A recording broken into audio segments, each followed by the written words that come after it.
طاہرین اما بعد فاعوذ باللہ من الشیطان الرجیم بسم اللہ الرحمن الرحیم انما یرید اللہ لیذہب عنکم الرجس اہل البیت ویطہرکم تطہیرا صدق اللہ العظیم غوث اعظم بمنِ بے سر و ساما مددِ قبلِ دین مدد کعبہ ایمان مدد انتظار کرم تستمن عینی رائے خدا جو و خدا بین و خدا دا مدد بگرداب بلا افتادہ کشتی ضعیفان و شکستہ رات و پشتی بحق کے خواجہ عثمان ہارون مدد کن یا معین الدین چشتی مدد کن یا معین الدین چشتی مدد کن یا معین الدین چشتی منبر پر رونق افروز عرش مقام سادات کرام علماء ذوی الاحترام حاضرین محفل پردہ نشین عزت ماب ماؤ اور بہنوں السلام علیکم ورحمۃ اللہ وبرکاتہ۔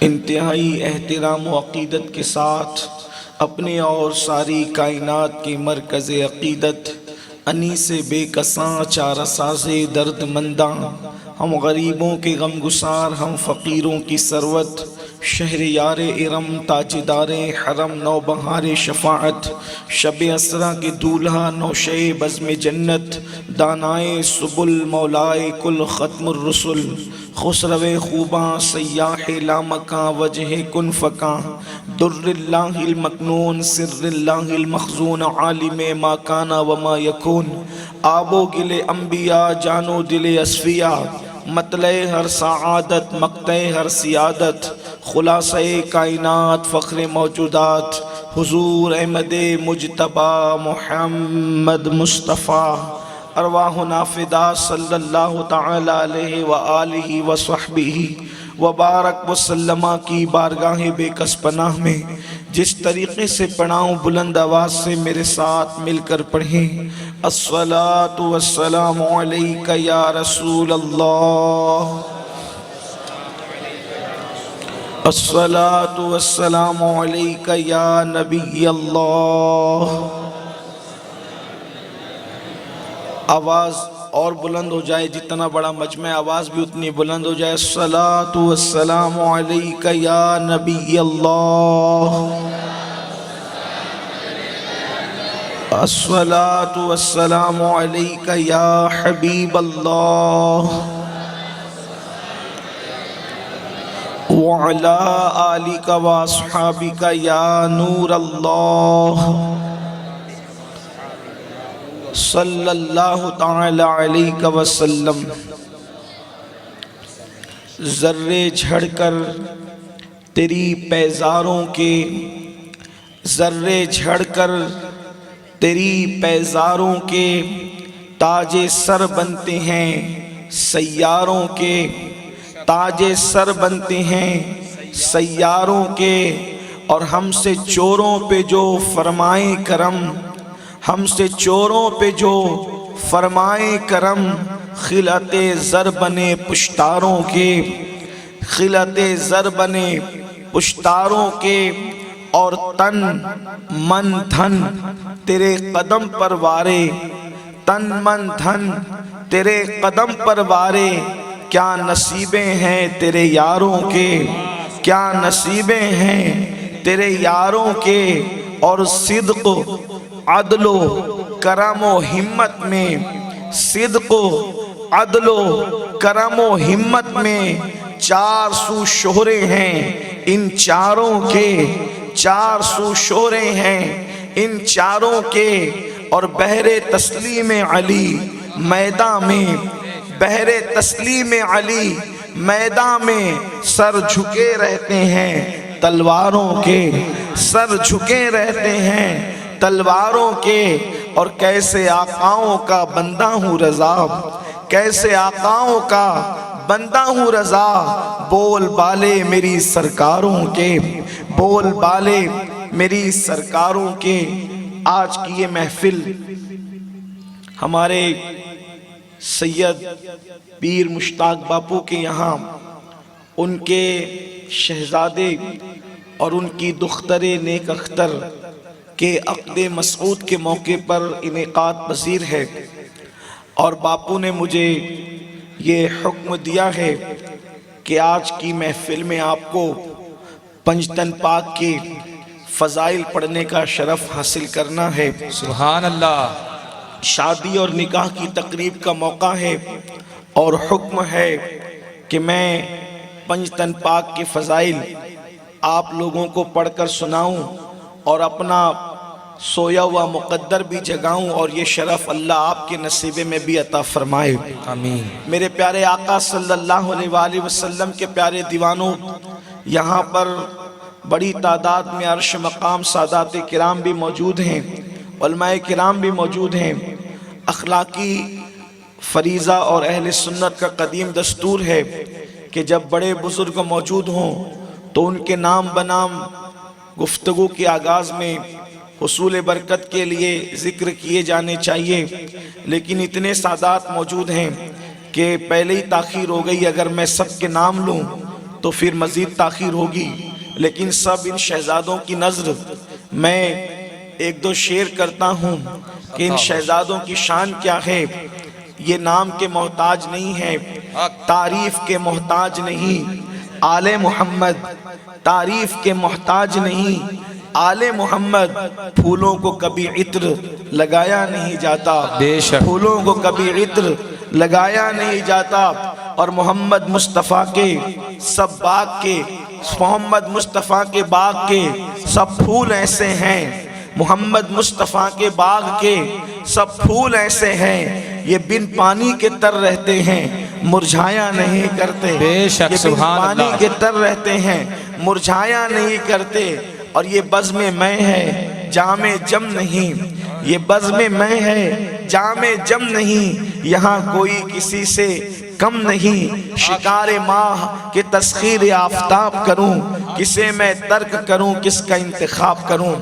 اب میں گفتگو کا آغاز کر رہا ہوں، اور اب آپ کو اگر جگہ نہیں ہے تو آپ پیچھے ہی بیٹھیں، اور علماء کرام اور سادات کے لیے آپ جگہ چھوڑیں، آنے دیں انہیں۔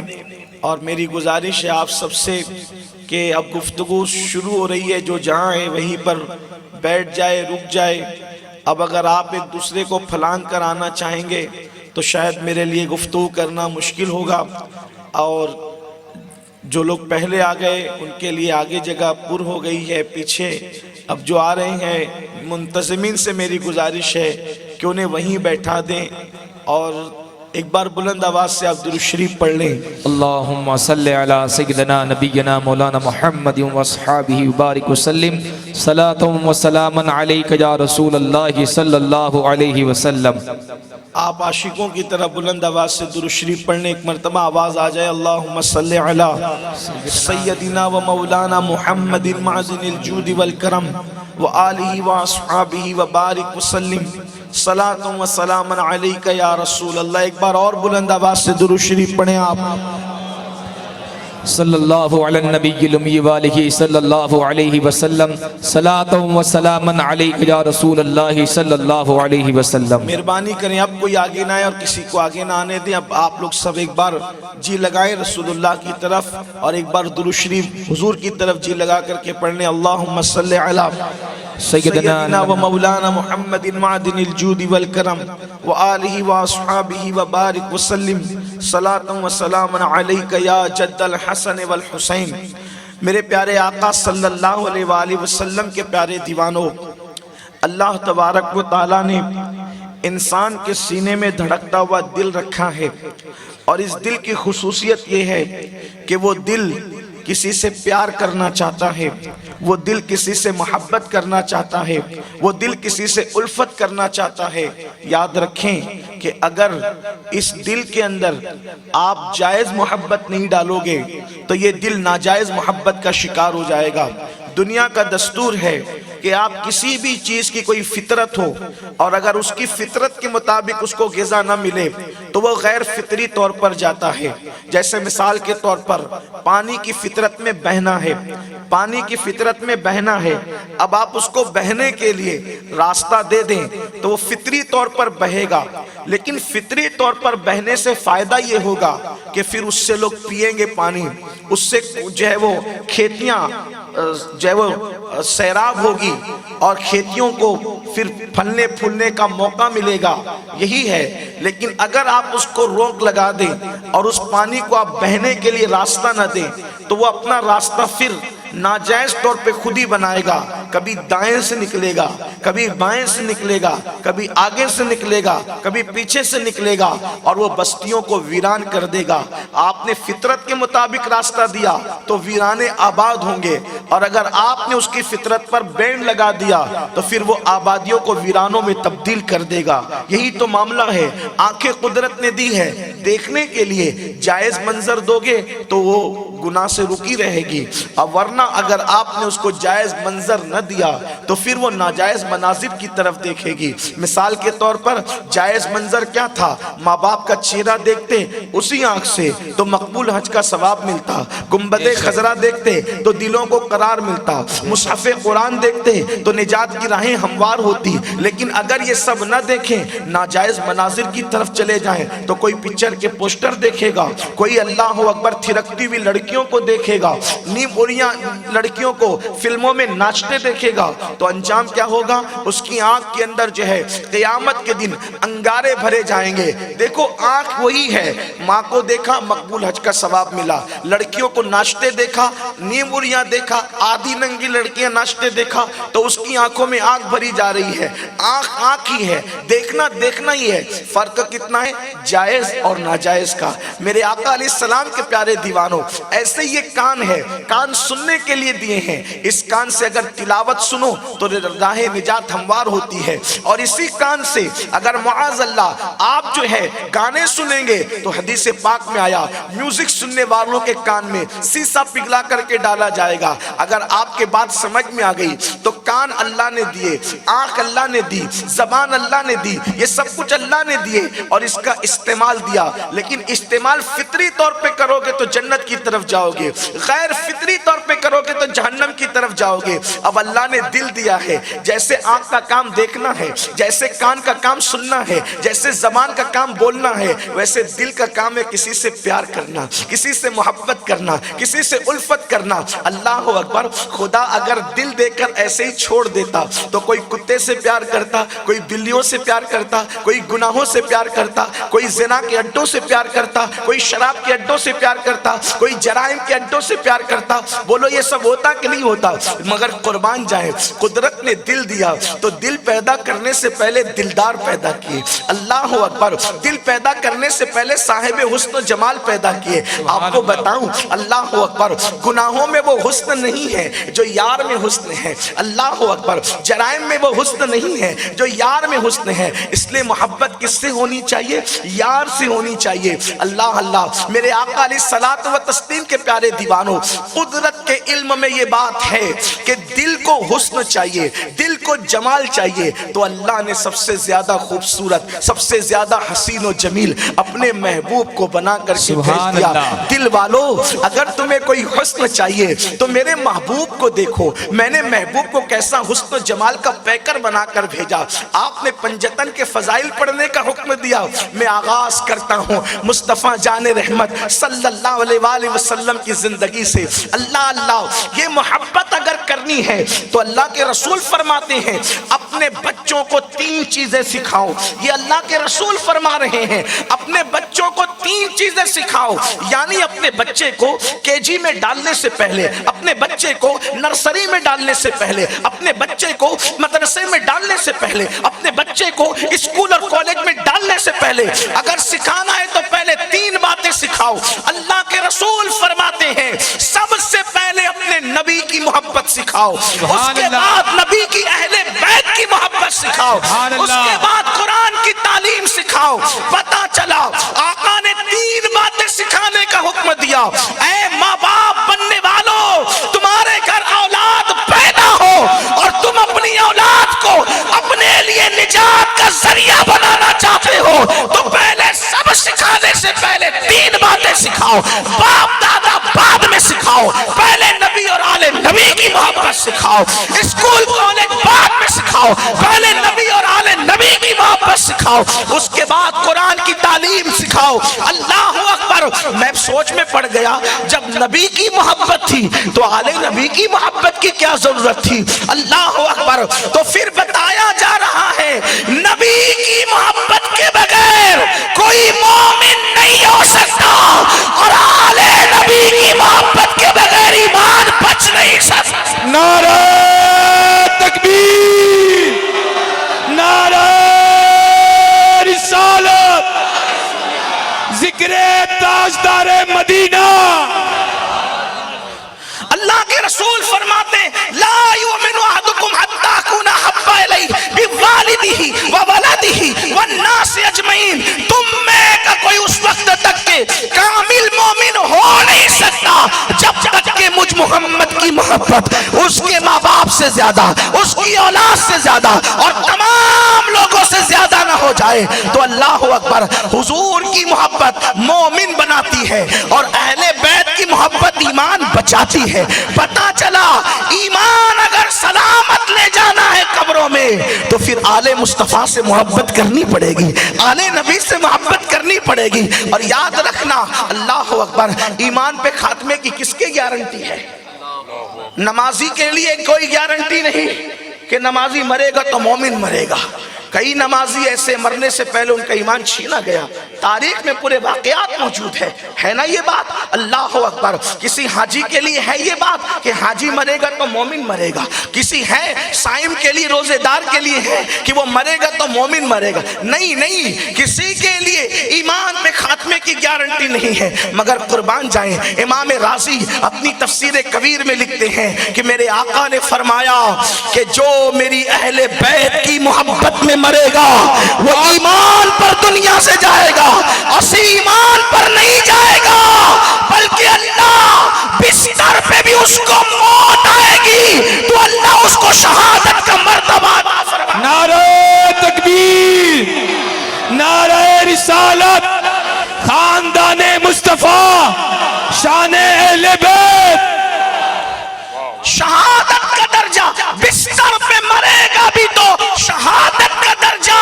اللہ اکبر۔ اسی پر بس نہیں بلکہ یہاں تک امام رازی نے لکھا جب ملک الموت محبان اہل بیت کے سرحانے روح نکالنے کے لیے آتے ہیں تو پہلے جنت کا مژدہ سناتے ہیں، اس کے بعد اس کے جسم سے روح نکالی جاتی ہے۔ سبحان اللہ، سبحان اللہ۔ اسی لیے تو میرے امام دعا کرتے ہیں، عرض کرتے ہیں، بڑے مزے میں کہتے ہیں، دو جہاں میں خادم آل رسول اللہ رکھ حضرت آل رسول مقتدیٰ کے واسطے۔ سبحان اللہ، سبحان اللہ۔ ایمان پر خاتمہ۔ اور پھر فرمایا، امام رازی لکھتے ہیں کہ جیسے دلہن کو سجا کر دولہا کے گھر لے جایا جاتا ہے، اہل بیت سے محبت کرنے والوں کو ایسے دلہن کی طرح سجا کر جنت میں لے جایا جائے۔ سوچے تو صحیح۔ اور پھر جنت بھی کیا، جنت بھی کیا، جنت کے مختلف درجات ہیں، جنت کے مختلف درجات ہیں۔ جو درجے میں رسول اللہ ہوں گے وہ درجہ ہم میں سے کسی غلام کو ملنے والا نہیں ملنا ہے، قطعاً نہیں ملنا ہے۔ کوئی صورت نہیں۔ کیوں؟ ملانے کے لیے، سمجھانے کے لیے کہتا ہوں۔ اگر دنیا کا سب سے مالدار آدمی اس کا کوئی بنگلہ ہو تو کیا جام نگر کے کوئی ٹھیلا ڈھکیلنے والے کے لیے وہ بنگلے میں رہنا کوئی ممکن ہے؟ کجا وہ مالدار، کجا یہ غریب ہیں؟ اب وہ مالدار اس بنگلے میں رہنا تو اس کی طرح مال چاہیے تاکہ خرید سکے، صحیح ہے، خرید سکے، ہے نا، خرید سکے۔ لیکن ایک صورت ہے، صورت کیا ہے اس بنگلے میں رہنے کی، کہ وہ جو بنگلے والا مالدار ہے اس کے بچوں کی خدمت اپنے ذمے پہ لے لے. چلو میں تمہیں اسکول پہنچا دیتا ہوں، ٹیوشن پہنچا دیتا ہوں، واہ واہ تمہاری سبزی لا دیتا ہوں. سبحان تو ہونا اللہ. کیا ہے؟ وہ غیرت والا مالک جو کسی کو بنگلے میں آنے نہیں دیتا، وہ کہے گا میرے بچوں کا خادم ہے، انہیں ٹیوشن لے جاتا ہے، سبحان اللہ. انہیں گھمانے لے جاتا ہے، ان کی سبزی لاتا ہے، ان کی خدمت کرتا ہے. تو اب اس ٹھیلا ڈھکیلنے والے کو نہیں دیکھا جائے گا، بچوں کی خدمت کی وجہ سے اس کو بھی بنگلے میں رکھا جائے گا. بلا تمثیل میرے آقا ارشاد فرماتے ہیں جو مجھ سے اور میری آل سے محبت کرے گا، جس درجے میں میں محمد رہوں گا اسی درجے میں ان کو بھی جنت میں لایا. سبحان اللہ سبحان اللہ سبحان اللہ. سوچو تو جنت بھی مل رہی تو کون سی جنت، جنت مل رہی تو کون سی جنت. اللہ اکبر. یہ ہے حضور کی آل پاک کی محبت. لیکن میں پنجتن پاک کو پڑھنے سے پہلے بات نکل آئی ہے، ایک بات ضرور کہنا چاہتا ہوں. اہل بیت کی محبت کا مطلب قطعاً یہ نہیں کہ آپ صحابہ کی گستاخیوں کے لیے بھونکنا شروع کر رہے ہیں. میرے جملے سخت ہو تو معاف کریں. اہل بیت کی محبت کا مطلب قطعاً یہ نہیں کہ آپ صدیق اکبر کی توہین کریں، خلفائے راشدین کی بے ادبی کریں، یا رسول اللہ کے کسی صحابی کی توہین کریں.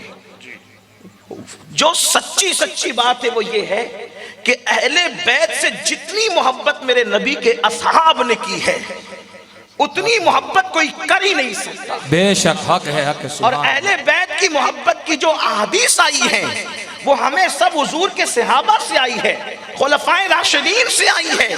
اس لیے انہوں نے دیکھا رسول اللہ کو محبت کرتے ہوئے اور انہوں نے سچے دل سے محبت کی. یہی ہم اہل سنت کا عقیدہ ہے. اور یاد رکھنا جو صحابہ کی گستاخی کر کے محبت اہل بیت کا دعویٰ کرتا ہے وہ مکار سیاست کر رہا ہے، وہ محبت نہیں کر رہا ہے، وہ مکر و فریب کر رہا ہے. واللہ جہاں تک صدیق اکبر کی بات ہے تو پوری امت کا سب سے بڑا عاشق رسول اگر ہم کسی کو مانتے ہیں تو افضل البشر بعد الانبیاء بالتحقیق سیدنا ابو بکر صدیق کو مانتے ہیں، کیونکہ میرے رسول نے فرمایا ساری امت کا ایمان ایک پلڑے میں رکھا جائے اور ابو بکر کا ایمان ایک پلڑے میں رکھا جائے تو سب کے ایمان پر ابو بکر صدیق کا ایمان بھاری ہو. نعرہ تحقیق حق چار یار.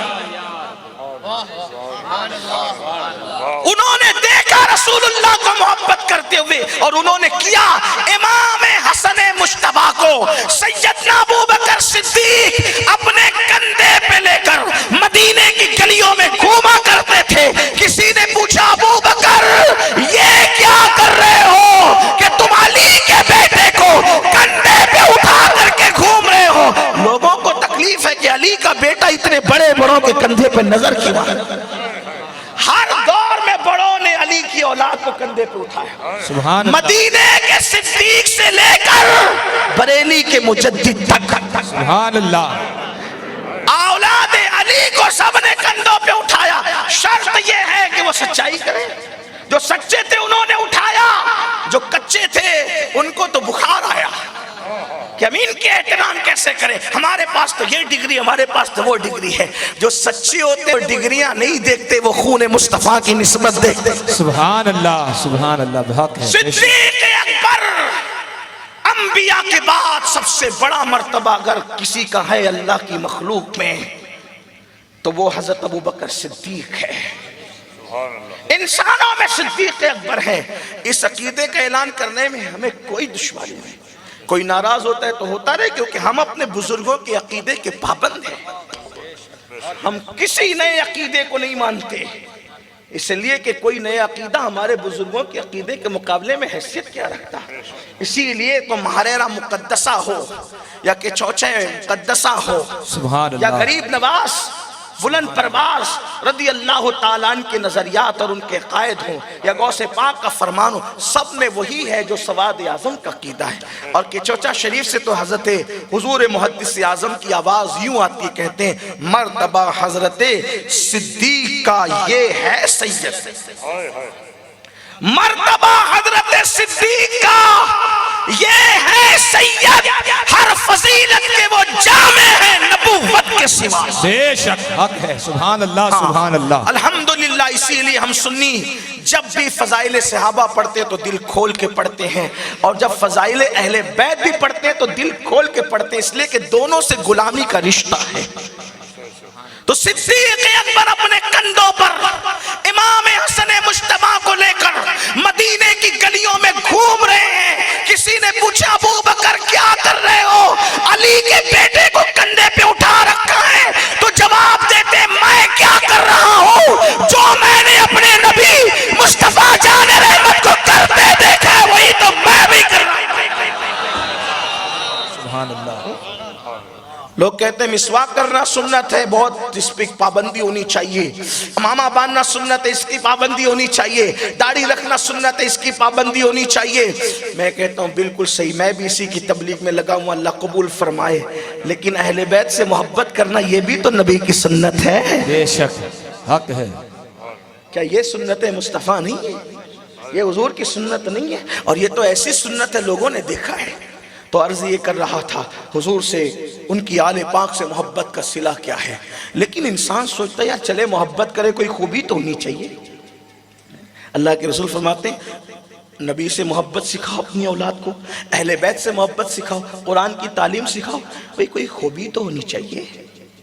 تو محبت کے لیے کبھی حسن جیسی خوبی چاہیے، کبھی علم جیسی خوبی چاہیے، کبھی اخلاق جیسی خوبی چاہیے، کبھی کردار جیسی خوبی چاہیے۔ تو اب میں آپ کے سامنے پڑھنا چاہتا ہوں پنجتن میں کیا خوبی تھی۔ یہ ساری دنیا ان کی دیوانی ہے، اتنی تحریکیں چلی نبی اور آل نبی کی مخالفت میں، تحریکیں دم توڑ گئی، لیکن نبی اور آل نبی کی محبت پر کوئی اثر نہ پڑ سکا۔ آج بھی آل نبی پر نمازوں میں درود پڑھا جا رہا ہے، اور امام شافعی تو کہتے ہیں ہمارا مسلک یہی ہے، امام شافعی کہتے ہیں ہمارا مسلک یہ ہے کہ جب تک آل نبی پہ درود نہ پڑھے ہماری نماز مکمل نہیں ہوتی۔ اور اس کو جد الممتار میں امام اہل سنت سیدی اعلیٰ حضرت نے نقل فرمایا، جو اشعار میں پڑھنے جا رہا ہوں۔ لیکن جام نگر والوں آپ کو پتہ ہونا چاہیے میں پہلی بار آیا ہوں، جب میں اصلاحی بیان کرتا ہوں تو مجھے کوئی فرق نہیں پڑتا، کوئی سو رہا ہو، کوئی رو رہا ہو، کوئی ہنس رہا ہو، کوئی کیا کر رہا ہو، مجھے اس کا کوئی فرق۔ لیکن جب میں اپنے آقاؤں کی شان بیان کرتا ہوں تو مجھے ایسا نہیں لگنا چاہیے کہ آپ بیمار آئے ہیں یا زبردستی آئے ہیں۔ آپ بات سن کر کے لگے کہ آپ کو بات سمجھ میں آ رہی ہے اور آپ میری بات سے اتفاق رکھتے ہیں، اور اس کا طریقہ سنیوں کی محفل میں یہ ہے کہ آپ سبحان اللہ کہیں۔ میں ہر جملے پر آپ کو یہ نہیں کہوں گا کہ بولو سبحان اللہ، میرے اندر اتنی طاقت نہیں ہے کہ میں ہر دو جملے کے بعد آپ کو کہوں کہ بولو مہک کے بولو لائک، یہ سب میں نہیں کرنے والا۔ میں تو آپ کے ایمان پہ چھوڑنے والا ہوں کہ آپ اپنے آقاؤں کا ذکر سن کر سست بیٹھے ہوتے ہیں یا آپ کے چہرے کھل رہے ہوتے ہیں۔ ہاں یہ بات ہے کہ آپ کو رسول اللہ نے بلایا کہ آپ معاذ اللہ جو ہے وہ زبردستی بغیر چائے ہوئے خود سے چلے کر آئے ہیں، اپنی طبیعت کے چائے بغیر چلے آئے ہیں۔ بی بی زارا نے خیرات دینے کے لیے بلایا یا آپ زبردستی چلے آئے ہیں؟ آپ کو یہ دیکھنا پڑے گا، تو آپ کو تھوڑی سی داد مجھے نہیں ذکر اہل بیت کی تائید میں دینی پڑے گی کہ آپ کو کچھ بات میری سمجھ میں آ رہی ہے۔ اللہ اکبر۔ تو عرض یہ کر رہا تھا اللہ اللہ، کوئی خوبی تو چاہیے نا، خوبی محبت کے لیے خوبی چاہیے، حسن کی خوبی، علم کی خوبی، اخلاق کی خوبی، کردار کی خوبی، تقدس کی خوبی، کوئی خوبی تو چاہیے نا۔ تو پہلے نمبر پہ ہم جس کا ذکر کرنے چلے تھے، میں نے عرض کیا کہ جب اللہ کے رسول نے فرمایا کہ مجھ سے محبت کرو، میری اہل بیت سے محبت اپنی اولاد کو سکھاؤ، قرآن کی تعلیم، تو اللہ اکبر، خدا نے دل دیا تو دلدار بھی کتنا حسن والا دیا، کتنا جمال والا دیا کہ ان جیسا خوبصورت اللہ نے اپنی پوری مخلوق میں کسی کو پیدا نہیں کیا، حتیٰ کہ فرشتوں کے پاس بھی وہ حسن نہیں ہے جو حسن مصطفیٰ جان رحمت کے پاس ہے۔ واللہ اگر عرش والوں کے پاس وہ حسن ہوتا مخلوق والوں کے پاس، تو سدرہ کا مکیر سدرہ پر بے چین کیوں نظر آتا کہ اللہ مجھے کوئی کام دے دے، اس کام کے بہانے مدینے جاؤ اور مدینے والے کا رخ انور دیکھ کر کے میں اپنے دل کو تسلی دے دوں۔ اسی کو تو استاد زمن کہتے ہیں، بے لقائے یار ان کو چین آ جاتا اگر بار بار آتے نہ یوں جبریل سدرہ چھوڑ کر۔ سبحان اللہ سبحان اللہ، نعرہ تکبیر، نعرہ رسالت۔ اس چہرے میں کیا رکھا تھا؟ اللہ کہ سدرہ کا مکین بھی دیکھنے کے لیے بار بار آتا ہے، بار بار آتا ہے۔ اللہ اکبر، حضور کا حسن کیا تھا، حضور کا جمال کیا تھا۔ اب جام نگر والوں تھوڑی توجہ سے سنو، ایک فقیر کی بات، قادری فقیر کی بات، اپنے نبی کا حسن کیا تھا۔ کائنات میں کوئی ایسا حسن والا نہیں جو حسن اللہ نے محبوب کو دیا۔ دیکھو کوئی کتنا بھی خوبصورت ہوتا ہے نا، کتنا بھی حسین و جمیل ہوتا ہے نا، تو اس میں کچھ نہ کچھ عیب ہوتے ہیں۔ مثال کے طور پہ اس کا پسینہ نکلتا ہے تو پسینے میں کچھ بدبو آتی ہے، پسینے میں سب کے بدبو آتی ہے۔ اللہ اللہ، کتنا بھی خوبصورت ہوگا، کم یا زیادہ اس کے پسینے میں بدبو آئے گی۔ میں نے کئی انگریزوں کو دیکھا کہ وہ عطر اور پرفیوم کا استعمال بہت زیادہ کرتے ہیں، تو میں نے سوچا یا اللہ اتنی محنت عطر اور پرفیوم پر کیوں کرتے ہیں؟ تو بعد میں مجھے اس کا احساس ہوا کہ وہاں پر پسینے کی بدبو کا کچھ عجیب ہی انداز ہے، بڑی بدترین قسم کی بدبو ان کے پسینے میں آتی ہے، لیکن اللہ اکبر، میرے آقا کو اللہ نے وہ حسن دیا تھا، وہ جمال دیا تھا کہ کتنا بھی خوبصورت ہے اس کے پسینے میں بدبو ہے، لیکن مصطفیٰ جان رحمت اس حسن والے کا نام ہے کہ جس کے پسینے میں بھی ایسی خوشبو نکلا کرتی تھی کہ صحابہ کرام رضوان اللہ تعالیٰ علیہ مجمعین جب میرے آقا کو ڈھونڈنے نکلتے تو کسی سے پتہ پوچھنے کی ضرورت پیش نہیں آتی۔ صحابہ کہتے ہیں جدھر سے تازہ خوشبو پاتے اسی طرف چلے جاتے، ہم اپنے نبی کو تلاش کر لیا کرتے تھے۔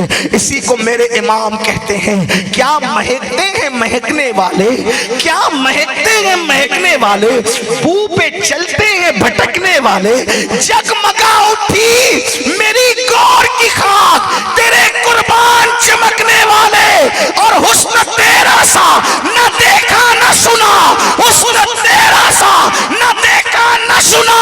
کہتے ہیں اگلے زمانے والے، کہتے ہیں اگلے زمانے والے، اور کفے دریائے کرم میں ہے رضا، پاک پھوارے چھلکنے والے، وہی دھوم ان کی ہے ماشاءاللہ، مٹ گئے آپ مٹانے والے، سنیو ان سے مدد مانگے جاؤ، بڑے بکتے رہے بکنے والے، آسیو تھام لو دامن ان کا، وہ نہیں ہاتھ جھٹکنے والے۔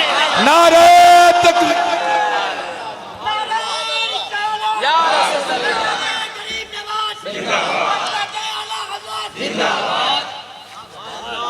پسینے میں خوشبو، اور خوشبو بھی ایسی کہ اگر کسی کو مل جائے تو ملنے پر وہ مہکے، ہاں ملنے پر مہکے۔ یہی تو ندرت امام اہل سنت کے کلام میں، امام کہتے واللہ، واللہ قسم کے لیے آتا ہے، قسم کھا کہتے واللہ جو مل جائے میرے گل کا پسینہ۔ میں ہر بات پھر بول رہا ہوں، یہ آپ کو یاد نہیں دلاؤں گا کہ بولو سبحان اللہ۔ مجھے نہیں پتا کہ جام نگر والے اتنے ٹھنڈے ٹھنڈے سے سنتے ہیں، ہاں مجھے نہیں پتا تھا، حالانکہ یہ علاقے میں ایسا نہیں سنتے لوگ، ایسا نہیں سنتے، جیسے آپ بہت اچھا سن رہے ہیں لیکن آپ کی کوئی آواز نہیں آتی۔ اور ہمارے یہاں معیار کیا ہے پتہ ہے؟ صحابہ کرام فرماتے ہیں کہ جب ہماری محفلوں میں منافق آنے لگے، جب ہماری محفلوں میں منافق آنے لگے، منافق کا مطلب جن کی زبان پہ کچھ اور ان کے دل میں کچھ، ہاں کیونکہ محفلوں میں تو کوئی پابندی ہوتی نہیں، نہ ہماری محفل میں ہے نہ ان کی محفل میں ہے نا، تو کہتے ہیں جب منافق آنے لگے کہ زبان پہ کچھ دل میں کچھ تھا، تو ہم سوچتے تھے کہ راز کی بات کریں تو کیسے کریں، کیونکہ اب منافق بھی گھسنے لگے ہیں۔ تو پھر ہم لوگ کیا کرتے تھے، منافق کو اور مومن کو پہچاننے کے لیے ذکر علی شروع کرتے تھے۔ واہ سبحان اللہ سبحان اللہ سبحان اللہ۔ علی کا نام لیتے تھے، علی کا ذکر کرتے تھے، علی کا نام سن کر جن کے چہرے کھل جاتے تھے سبحان اللہ، سمجھ میں آ جاتا تھا کہ مومن ہے، سبحان اور اللہ، جن کے چہرے اتر جاتے تھے سمجھ جاتے تھے کہ منافق ہے۔ حق ہے، یہاں تو سب مومن بیٹھے ہیں الحمدللہ، ماشاءاللہ، ہاں تو چہرے کھلے، الحمدللہ، شادی کا بھی موقع ہے، سیرے کے پھول کھلے ہیں، چہرے بھی کھلنے چاہیے، ہاں ہمت سے بیٹھیے، جب آپ نے مجھے عنوان ہی دیا اہل بیت تو میں پڑھوں گا انشاءاللہ۔ ہاں لیکن کب تک پڑھوں گا؟ جب تک آپ کا ساتھ رہے گا، اور آپ کا ساتھ کب تک پتا چلے گا؟ جب تک آپ بولتے رہیں گے۔ سبحان اللہ۔ آپ نہیں بولیں گے تو مجھے ایسا لگے گا کہ آپ تھک گئے۔ ابھی باپو نے فرمایا نا کہ میں تھکا، میں بالکل نہیں تھکا۔ وجہ کیا ہے؟ یہ تو میری روح کی غذا ہے۔ جیسے مچھلی کو پانی میں قرار ملتا ہے، ویسے ہمیں ان آقاؤں کے ذکر میں سکون اور قرار ملتا ہے۔ واہ سبحان اللہ۔ واللہ ان کے ذکر سے تھکن کیسی، ان کے ذکر سے تھکن کو بھی تھکن سے نجات ملتی ہے۔ بے شک حق ہے۔ تو عرض یہ کر رہا تھا کہ امام کہتے ہیں واللہ جو مل جائے، مل جائے نہیں کہا، ایک ہوتا ہے ملنا ہے نا، اور ایک ہوتا ہے ملنا۔ صحیح نہیں سمجھے؟ گجرات میں شعر پڑھنا بھی بڑا جہاد ہے۔ بے شک حق ہے۔ ہاں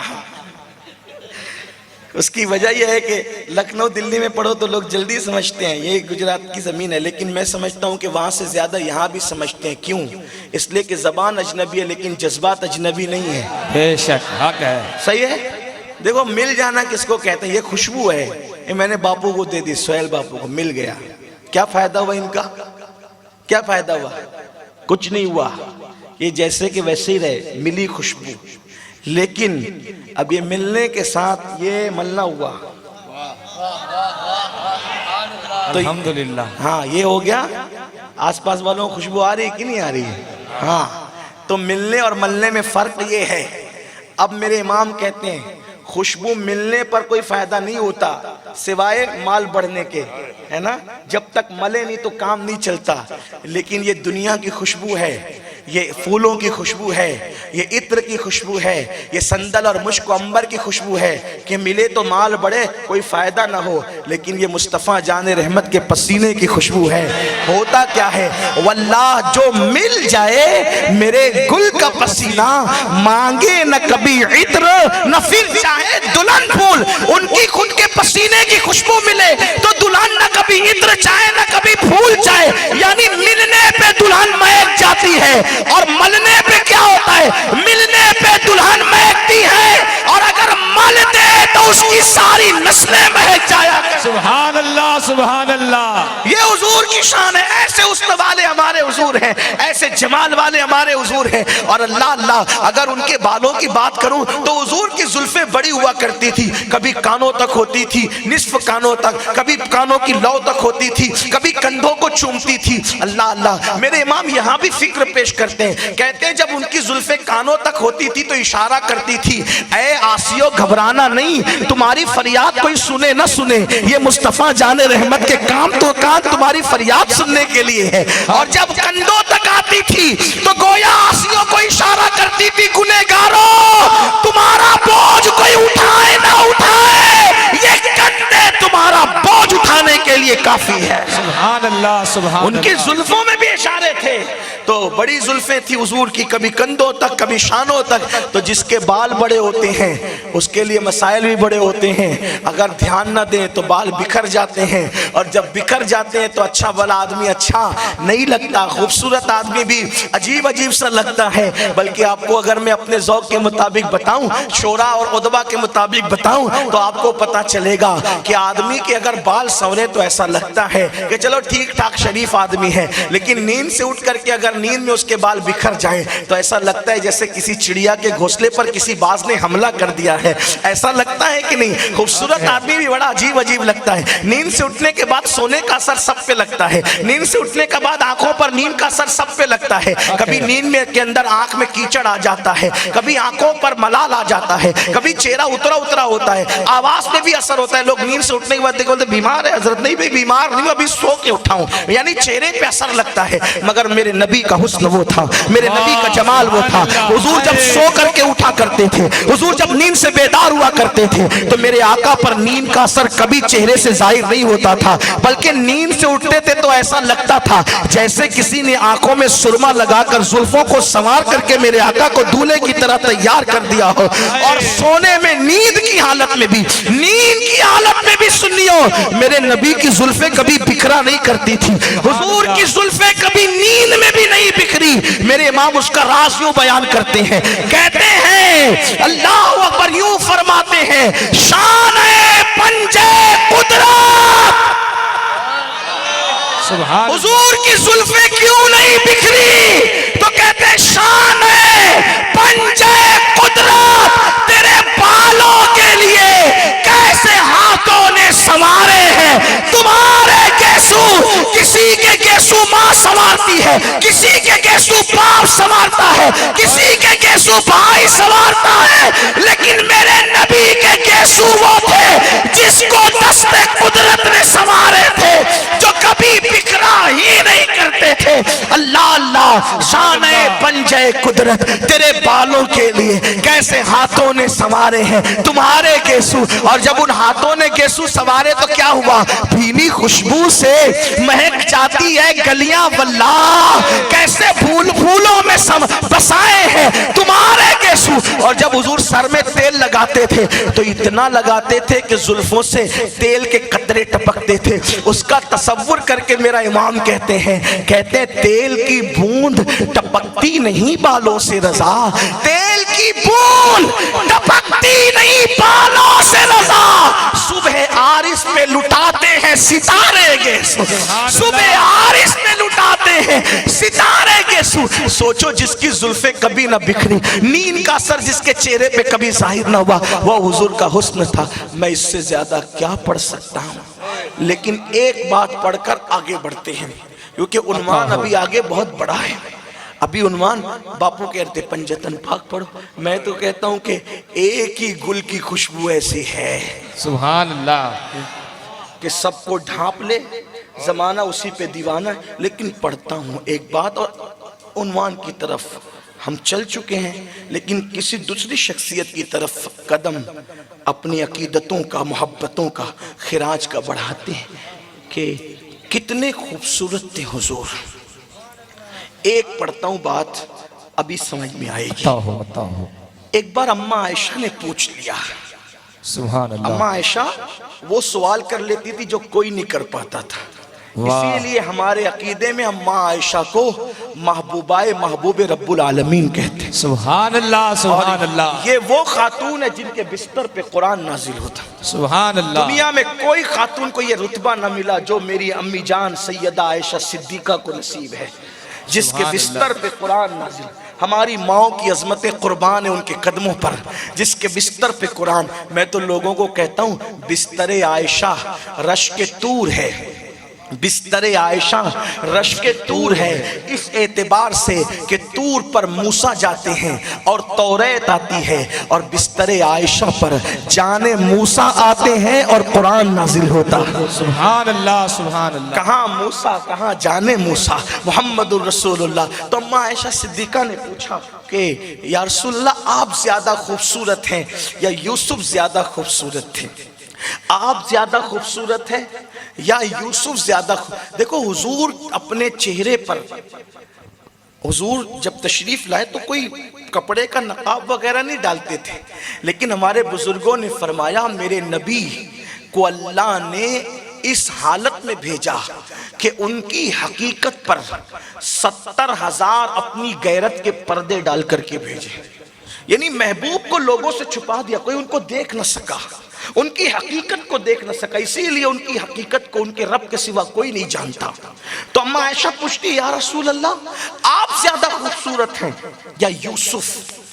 تو میرے آقا نے ایک جملے میں جواب دیا، افصح العرب نے، افصح العرب نے جواب دیا عائشہ میرے حسن میں نمک ہے، نمک۔ سبحان اللہ، عائشہ دیکھو جواب کا انداز دیکھیں، میرے حسن میں نمک ہے، عائشہ میرے حسن میں، مل کے بولے عائشہ میرے حسن میں نمک ہے، نمک ہے۔ کیا سمجھے، کیا مطلب؟ آؤ دیکھو اس کے دو مطلب لیے جا سکتے ہیں۔ نمبر ایک، نمک ہے کا مطلب سمجھانے کے لیے، ملانے کے لیے۔ جام نگر میں آپ نے مجھے بلایا، جام نگر والوں نے بہت محبت دی، بہت پیار دیا، انشاءاللہ بہت دنوں تک آپ کا یہ پیار یاد رہے گا۔ کی عوام کی محبتیں بھی بہت دنوں تک یاد رہے گی اور آپ کے خواص کی محبتیں بھی بہت دنوں تک یاد رہے گی. بہت پیار دیا آپ نے, بڑی محبت دیا آپ نے. سید دعا دے جاتا ہے اللہ تمہیں جزائے خیر دے, آمین آمین اللہ تمہاری نسلوں کو آباد رکھے. آمین اللہم آمین. بہت محبت کی آپ نے ہے.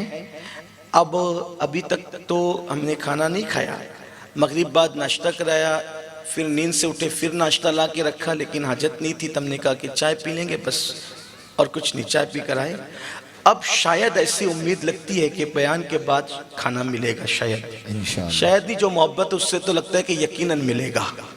اب آپ نے مجھے بلایا, ان سیدوں کو بلایا, علماء کو بلایا. اب جن کے گھر ہمارا قیام تھا ان لوگوں نے واقعی بڑی محنت کی, کیونکہ ہم لوگ جن کے گھروں میں جاتے ہیں وہ لوگ بہت عقیدت سے کھانا پکاتے ہیں. تو آپ نے کھانا پکایا, تیار کیا. وہی جام نگر میں کھانا پک رہا ہے لیکن مسالہ جام نگر کا نہیں لائیں گے, راجکوٹ سے لائیں گے, اور جو وہ تیل ڈالنے کی بجائے دیسی گھی ڈالیں گے. یہ جو بھی آپ کر سکتے تھے آپ نے سب کیا. ساری ڈشیں آپ نے تیار کر لی, ہزاروں کی نہیں بلکہ لاکھوں کی ڈشیں تیار کر لی. اس میں آپ کی جو ہے وہ گھر کی ملکہ نے یا بالفاظ دیگر کے ہوم منسٹر نے جو ہے وہ کمر پہ ہاتھ رکھ کے کہا اتنا مہنگا کھانا ہم باپو کے لیے تیار کر چکے, تو وہ اس موئے نمک کی کیا اوقات ہے جو 10 روپے میں پورا پاکٹ بھر کے ملتا ہے.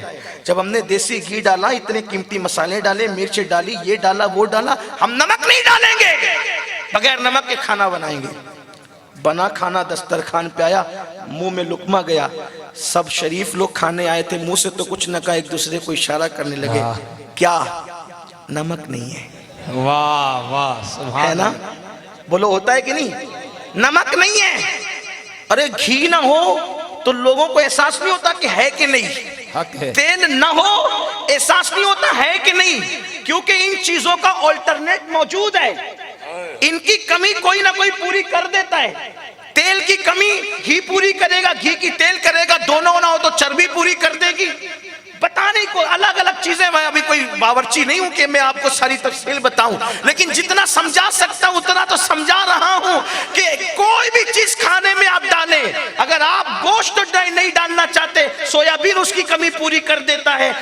یہ سبزی نہ ڈالیں, پالک کی کمی میتھی پوری کر دے, مرچ کی کمی کالی مرچ پوری کر دے, وغیرہ وغیرہ. مرچ نہ ہو, کالی مرچ ہو تو ادرک لہسن اس کی کمی پوری کر دے, لیکن نمک کی کمی کوئی چیز پوری نہیں کر پاتی. جب تک نمک نہ ہو کھانا کبھی لذیذ نہیں ہوتا. تو حضور فرماتے عائشہ میرے حسن میں نمک ہے, مطلب نمک کے بغیر جیسے کھانے میں لذت نہیں ہوتی, ویسے جب تک حسینوں میں میرا حسن ملایا نہ جائے اس وقت تک کہ کوئی خوبصورت بن نہیں سکتا.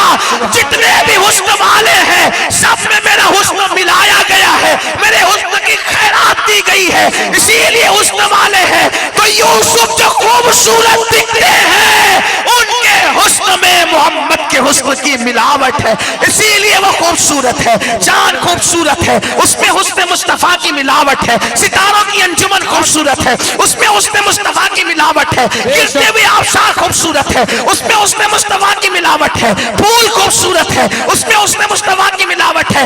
اسی کو میرے امام کہتے ہیں اور بڑے مزے میں کہتے ہیں, یہ جو دنیا خوبصورت نظر آ رہی کس کی وجہ سے, کہتے ہیں اللہ اکبر, وہی جلوہ شہر بشیر ہے, وہی جلوہ شہر بشیر ہے, وہی اصل عالم تیر ہے, وہی جلوہ. یہ جو دنیا خوبصورت دکھ رہی کیوں, وہی جلوہ شہر بشیر ہے, وہی اصل عالم تیر ہے, وہی نیر ہے, وہی پیر ہے, وہی پاٹ ہے, وہی تھار ہے. اور کہتے ان کے شہزادے ہر پھول میں بو تیری, ہر شمع میں زو تیری, بلبل ہے تیرا بلبل, پروانہ ہے پروانہ, بلبل ہے تیرا بلبل, پروانہ ہے پروانہ. اللہ اکبر. تو آقا فرماتے میرے حسن میں نمک ہے, میرے حسن میں نمک, سارے خوبصورت ان کی وجہ سے. بے شک. اور ایک دوسری وجہ یہ لی جا سکتی ہے کہ اگر آپ 10 کلو شکر ڈال کے کھیر بنائیں اور 1 ہی کلو نمک ڈالیں تو نمک جہاں رہتا ہے بتاتا ہے کہ میں ہوں, ہاں بے شک. نہیں رہتا ہے تو بھی بتاتا ہے, جیسے آپ نے سن لیا. اور رہتا ہے تو بھی بتاتا ہے. اب 10 کلو شکر ہو لیکن 1 کلو نمک ہو، لوگوں کو لگے کہ نمک ڈالا ہے. 1 مٹھی شکر چائے میں ڈالی اور 1 ڈلی نمک کی ڈالی تو بتائے گا کہ میں ہوں. یعنی وہ جہاں رہتا ہے غالب رہتا ہے، کہیں مغلوب نہیں رہتا. فرمایا عائشہ میرے حسن میں نمک ہے، عائشہ میرے حسن میں نمک ہے. ساری دنیا خوبصورت نظر آ رہی تھی لیکن جب میرا رخ بے نقاب ہوا تو ساری دنیا پر میرا حسن غالب آ گیا. اس کو میرے امام کہتے ہیں خورشید تھا کس زور پر کیا بڑھ کے چمکا تھا قمر. خورشید تھا کس زور پر کیا بڑھ کے چمکا تھا قمر. بے پردہ جب وہ رخ ہوا یہ بھی نہیں وہ بھی نہیں. بے شک سبحان اللہ سبحان اللہ. تو وہ غالب ہے. اسی لیے حضرت مولانا جمیل الرحمن کہتے ہیں کیا حسن ہے اے سید ابرار تمہارا، اللہ بھی ہے طالب دیدار تمہارا. کیوں دید کے مشتاق نہ ہو حضرت یوسف، اللہ کا دیدار ہے دیدار تمہارا. ہمارے آقا ایسے خوبصورت تھے، ان کے اخلاق خلق عظیم، ان کا کردار بے مثال، ان کا علم سب سے زیادہ. قرآن کہتا ہے وَعَلَّمَكَ مَا لَمْ تَكُنْ تَعْلَمْ وَكَانَ فَضْلُ اللَّهِ عَلَيْكَ عَظِيمًا. ان کے علم کے بارے میں قرآن کہتا ہے علمہ شدید القویٰ. ان کے بارے میں قرآن کہتا ہے علم کے بارے میں الرحمن علم القرآن. اللہ اکبر. ان کے علم کا حال یہ ہے کہ سب سے زیادہ علم ان کو دیا، حسن بھی زیادہ ان کو دیا، علم بھی زیادہ ان کو دیا، تقوی بھی زیادہ ان کو دیا، خشیت بھی زیادہ ان کو دیا، ساری نعمتیں دی. یہاں تک فرما دیا انا اعطیناک الکوثر، اے محبوب ہم نے آپ کو ساری کثرتیں عطا کی، ہر چیز کثرت سے عطا کی. کیوں؟ اس لیے کہ ہم تو دینے والے ہیں لیکن لینے والے میں اتنا ظرف بھی تو چاہیے. کوئی تقسیم کرنے بیٹھا ہے، کوئی ہاتھ میں لے تو اس کو اتنا ملے گا، کوئی کٹورے میں لے تو اس کو اتنا ملے گا، کوئی بڑے برتن میں لے تو اس کو ملے گا، اور اگر کوئی ڈرم کے ڈرم لے کر کے آئے تو اس کو اتنا ملے گا. تو نادان کسی کو اتنی بڑی جھولی ہی نہیں دی کہ وہ اپنے دامن میں اتنی نعمتیں سمیٹ سکے. اگر یہ لینے کی صلاحیت سب سے زیادہ کسی کو دی ہے تو آمنہ کے لال کو دی ہے، اور اللہ نے سب کچھ دیا. میرے آقا فرماتے ہیں واللہ یعطی انما انا قاسم، اللہ عطا کرتا ہے اور میں ہی تقسیم کرتا ہوں. بے شک سبحان اللہ. نعرہ تکبیر، نعرہ رسالت، عظمت حسن مصطفیٰ. اب سمجھے حضور کی شان کیا ہے؟ بیان ہی نہیں ہو سکتی، بیان ہی نہیں ہو سکتی. لم یاتی نظیرک فی نظرین، مثلے تو نہ شد پیدا جانا، جگ راج کو تاج ترے سر سہے، ہے تجھ کو شہید و سرا جانا. بے شک لیکن سبحان اب اللہ. بات یہاں آ کر رکتی ہے. اب آپ کی توجہ، ان کی مثل کوئی نہیں ہے نا، نہ حسن میں، نہ سخاوت میں، نہ شجاعت میں، نہ علم میں، نہ تقوی میں، نہ پرہیزگاری. اسی لیے اللہ نے پورا ان جیسا خوبصورت کسی کو نہیں بنایا. ان کے نواسوں کو بھی بنایا تو مکمل مثلیت نہ ہو. ایک کو سینے تک بنایا اور ایک کو ہے نا، یعنی ان کے بیٹوں کو بھی جن کو ابنا انا کہہ کر پکارا ان کو بھی پورا ان جیسا نہیں بنایا ہے نا، کیونکہ وہ مرد بننے تھے، بڑے ہونے تھے، عمر ان کی ہونی تھی. تو کیا حضور جیسا کوئی نہیں؟ کہا مردوں میں تو کوئی نہیں، مردوں میں کوئی نہیں ہو سکتا، کیونکہ خدا کو مثلیت پسند نہیں تھی محبوب. بے شک یہی منظور تھا قدرت کو کہ سایہ نہ بنے، ایسے یکتا کے لیے ایسی ہی یکتائی. تو مردوں میں تو کوئی ہو بھی نہیں سکتا تھا. مرد میں کوئی ہوتا تو مکمل مثل ہوتا. تو عورتوں میں کوئی تھا؟ کیونکہ اگر عورت میں کوئی ان جیسا حسن والا اور جمال والا ہو، سخاوت والا ہو، تو بھی مکمل مثلیت نہیں ہوگی، کیونکہ حضور مرد ہیں ہے نا، مکمل مثلیت تو نہیں ہوگی اور وہ خاتون ہیں. تو ظاہر سی بات ہے جب بیٹوں کو ان جیسا نہیں بنایا، علی کو ان جیسا نہیں بنایا، صدیق و فاروق کو ان جیسا نہیں بنایا، لیکن کوئی خاتون میں ایسی ہے کوئی ذات، تو آئیے مجھ سے نہ پوچھیں، اس ام المومنین سے پوچھیں،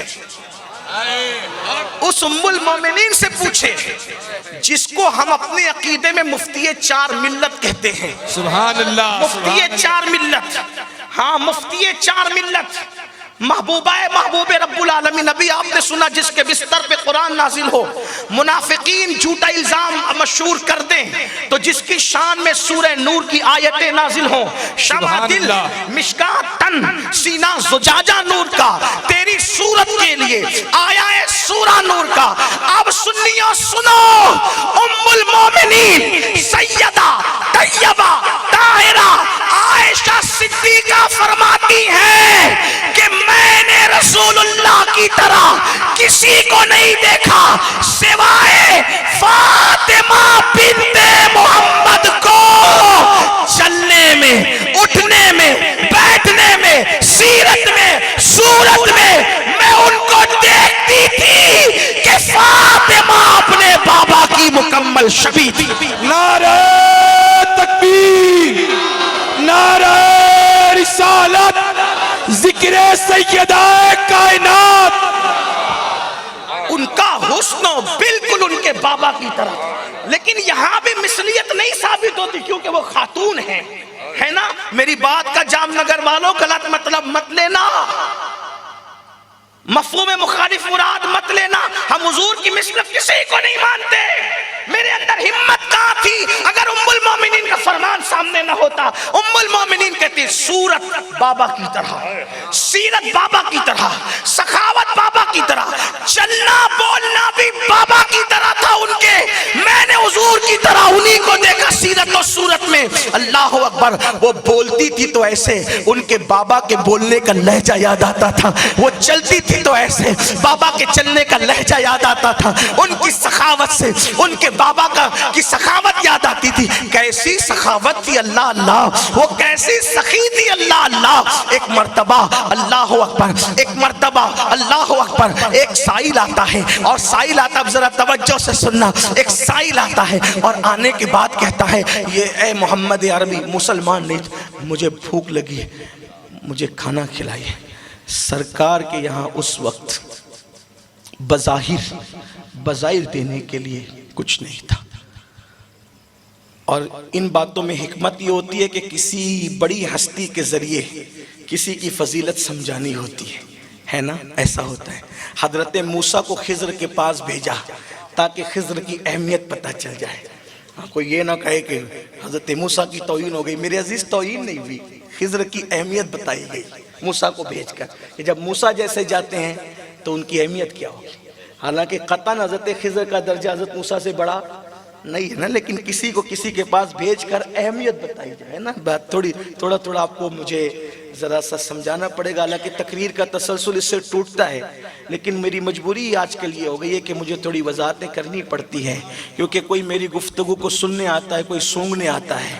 تو سننے والوں کے لیے تو میں بیوں ہی بول دیتا ہوں، لیکن جو سونگنے آتے پھر ان کے لیے تھوڑا سا مجھے جگہ جگہ پر تھوڑا سا واضح کرنا پڑتا ہے کہ آپ جو ہے وہ کبھی بدظن ہو کر بدگمان ہو کر نہ جائیں. میرے عزیز ہم لوگ کوئی رافضیوں کی روایت کے محتاج نہیں ہیں، شیعوں کی روایت کے کوئی محتاج نہیں. اس لیے کہ شیعوں کی روایت میرے عزیز وہ پڑھیں جن کے گھروں میں روایتیں نہیں ہے. 1450 سال پرانا خزانہ ہمارے پاس موجود ہے میرے بھائی. ہم کیوں پڑھیں گے ان کی روایتیں؟ ہمارے پاس اتنا بڑا خزانہ موجود ہے. لیکن میرے عزیز اگر آپ کی نظر وہاں تک نہیں پہنچتی تو آپ کبھی مجھ سے رابطہ کر کے پوچھ تو لیتے کہ آپ نے یہ بات کہیں کہاں سے. اگر آپ ایسا کرم فرماتے تو میں ضرور آپ کی خدمت میں عرض کرتا. آپ مطمئن ہوتے میری بات سے. واللہ ہم جو ہے وہ کیسے رافضی ہو سکتے ہیں؟ ہم غوث پاک کے غلام ہیں. حق ہے بے شک حق. اور شیعہ اور رافضی جو ہے وہ غوث پاک کو سید نہیں مانتے. اس کا مطلب یہ ہے کہ گمراہ فرقوں کی یہ پرانی روایت ہے. سیدوں کی سیادت کا انکار کرنا ان کی پرانی روایت ہے. تو وہ انکار کرتے ہیں غوث پاک کی سیادت کا. لیکن غوث پاک کا بگڑتا کیا ہے؟ اب جو ہمارے مرشد کو سید نہ مانے ان رافضی اور شیعوں سے ہمارا رشتہ کیا ہو سکتا ہے؟ ہم تو انہیں جہنم کا کتا مانتے ہیں، اس لیے کہ وہ ہمارے غوث پاک کی سیادت کا انکار کرتے. وہ ہمارے آقا ابو بکر صدیق جن کے پیچھے مولا علی نے نمازیں پڑھی ہے ان کی گستاخیاں کرتے ہیں. ہمارا عقیدہ یہ ہم سنی ہیں الحمدللہ، اور سنی ہی ہیں الحمدللہ. اور فکر رضا ہمارے لیے رہنما اصول ہے. اگر جام نگر کا میرا کوئی بھائی مجھ سے پوچھتا ہے کہ امین القادری تیرا عقیدہ کیا ہے تو میں نے کہا اعتقاد الاحباب پڑھ لے، جو میرے امام نے لکھا وہی میرا عقیدہ ہے. سبحان اللہ سبحان اللہ. لیکن آپ اس طرح کا بچپنا نہیں کریں میرے بھائی، آپ بڑے عظیم لوگ ہیں، ہاں آپ بڑے عظیم لوگ ہیں۔ اور ایک بات یاد رکھنا، دلوں کے رشتے بڑے نازک ہوتے ہیں جام نگر والوں، ہاں آپ اپنی طاقت کی بنیاد پہ کسی کا بھی دل چھلنی کر دیں، لیکن ٹوٹے ہوئے دل کی فریاد کوئی سنے نہ سنے، اللہ قدرت ضرور سنا کرتی ہے۔ ہاں آپ جتنی چاہیں جو چاہے باتیں کریں، آپ کے پاس اللہ نے زبان دی ہے، لیکن دل نہ توڑے کسی کا، دلوں کا بڑا احترام ہے۔ میرے نبی نے تو کافروں کے لیے بھی چادر بچھائی تھی۔ آپ اتنے چھوٹے ہو گئے کہ آپ اپنوں کے لیے بھی اپنائیت کا جذبہ نہ رکھ سکے۔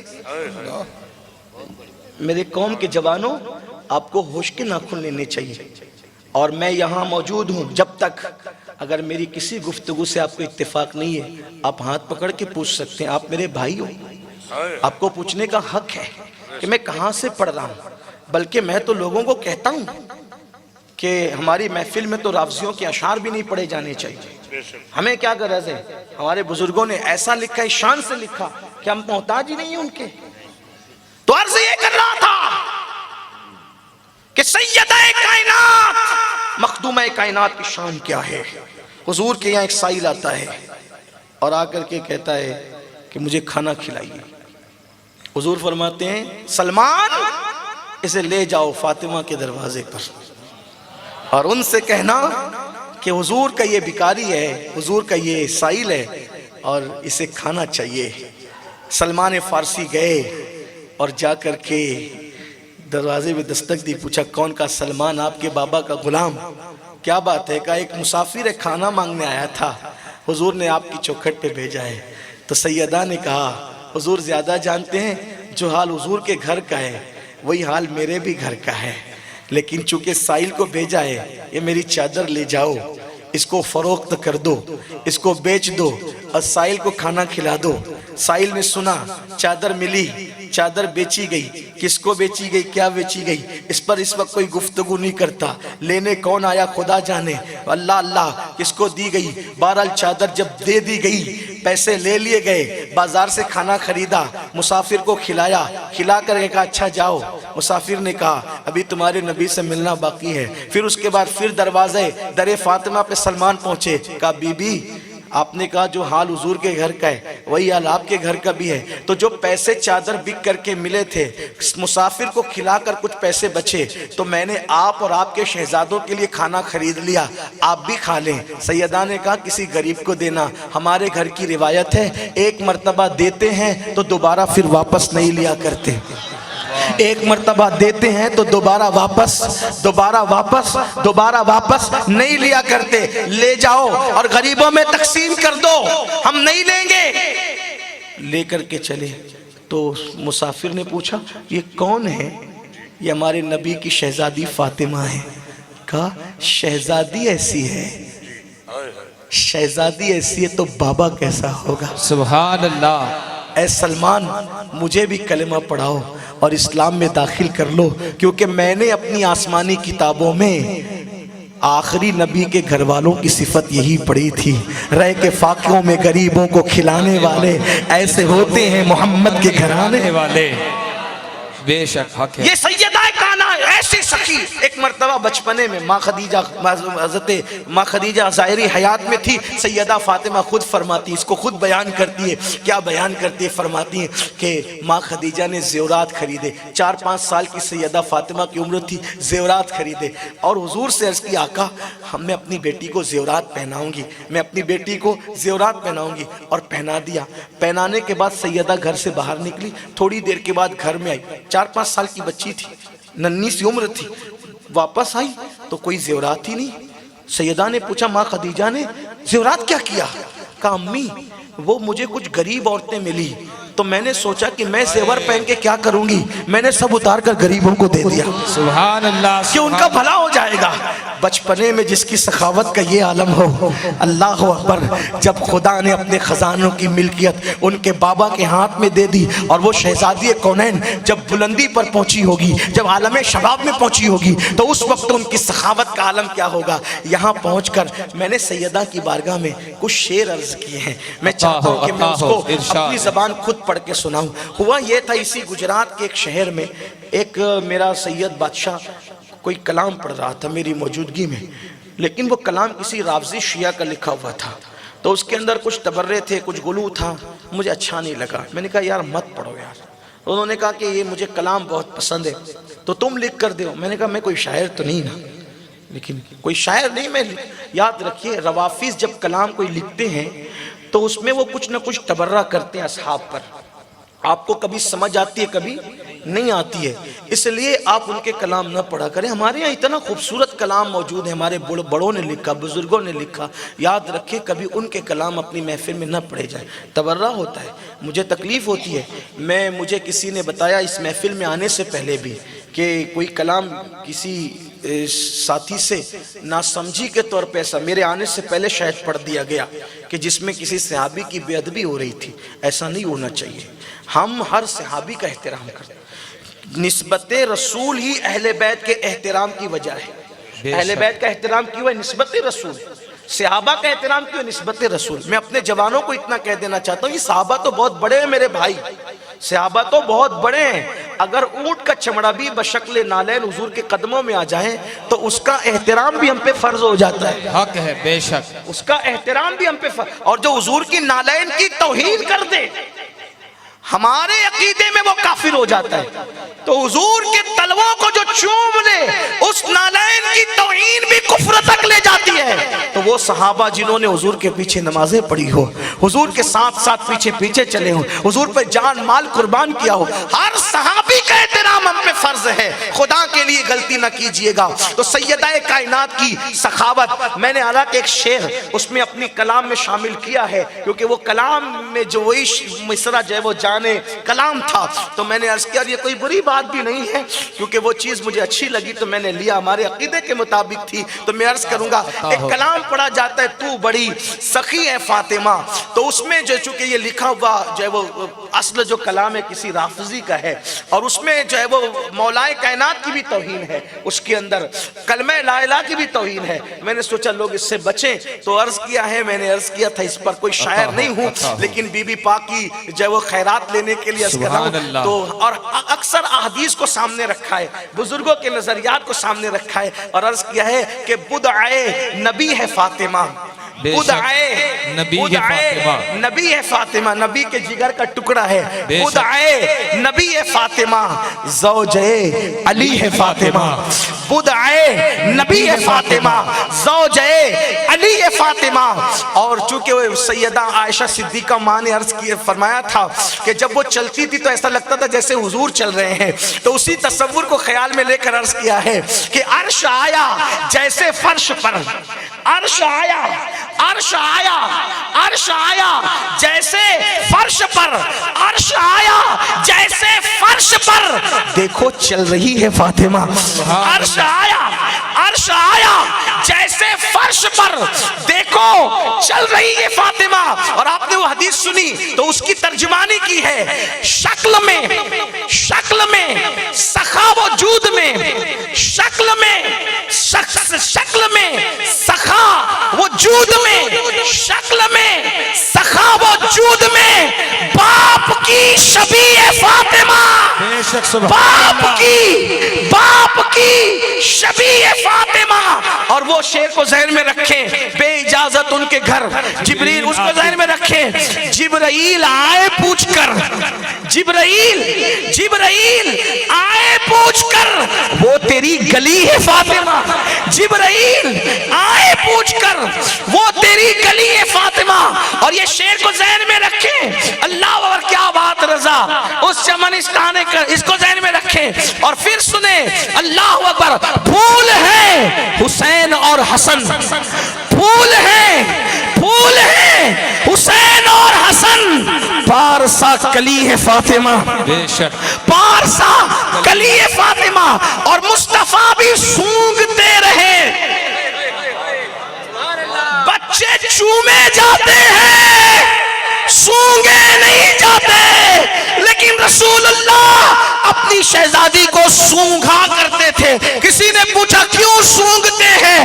فرمایا کہ میں جنت کی سیر کو گیا تھا اور میں نے وہاں پر دیکھا ایک جو ہے وہ کلی ہے یا پھول ہے، اور مجھے یہ محسوس ہوا کہ اس کی خوشبو غالب آتی ہے، تو میں نے اس کو کھا لیا۔ میرے دل میں خیال آیا کہ خدیجہ کے قریب جانا چاہیے، وظیفہ زوجیت ادا ہونی چاہیے، اور یہ ہوا، اور فاطمہ پھر اپنی ماں کے شکم میں آئی۔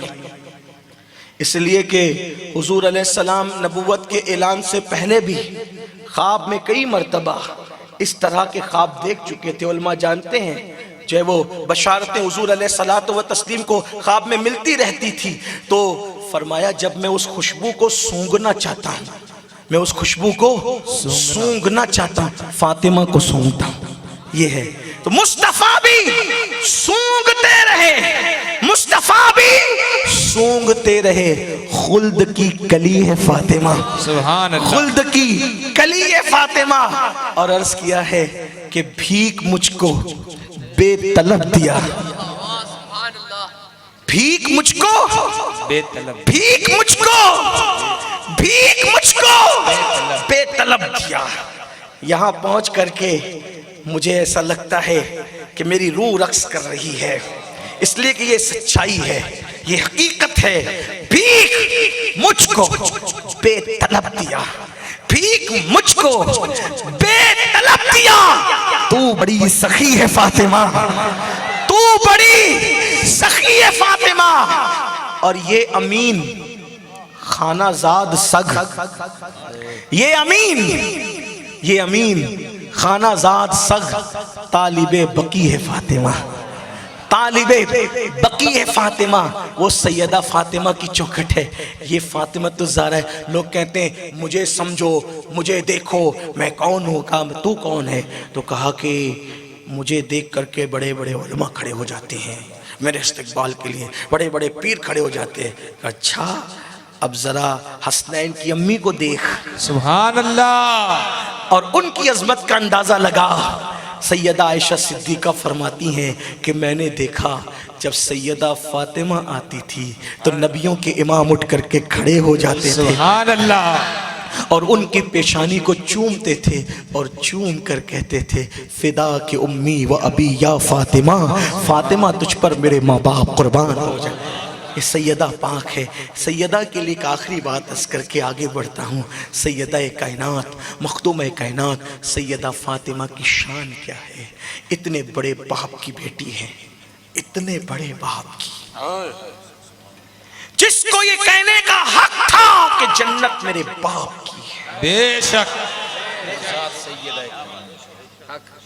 ارے یہ تو ہے ہی ہے کہ جنت ان کے بابا کی ہے۔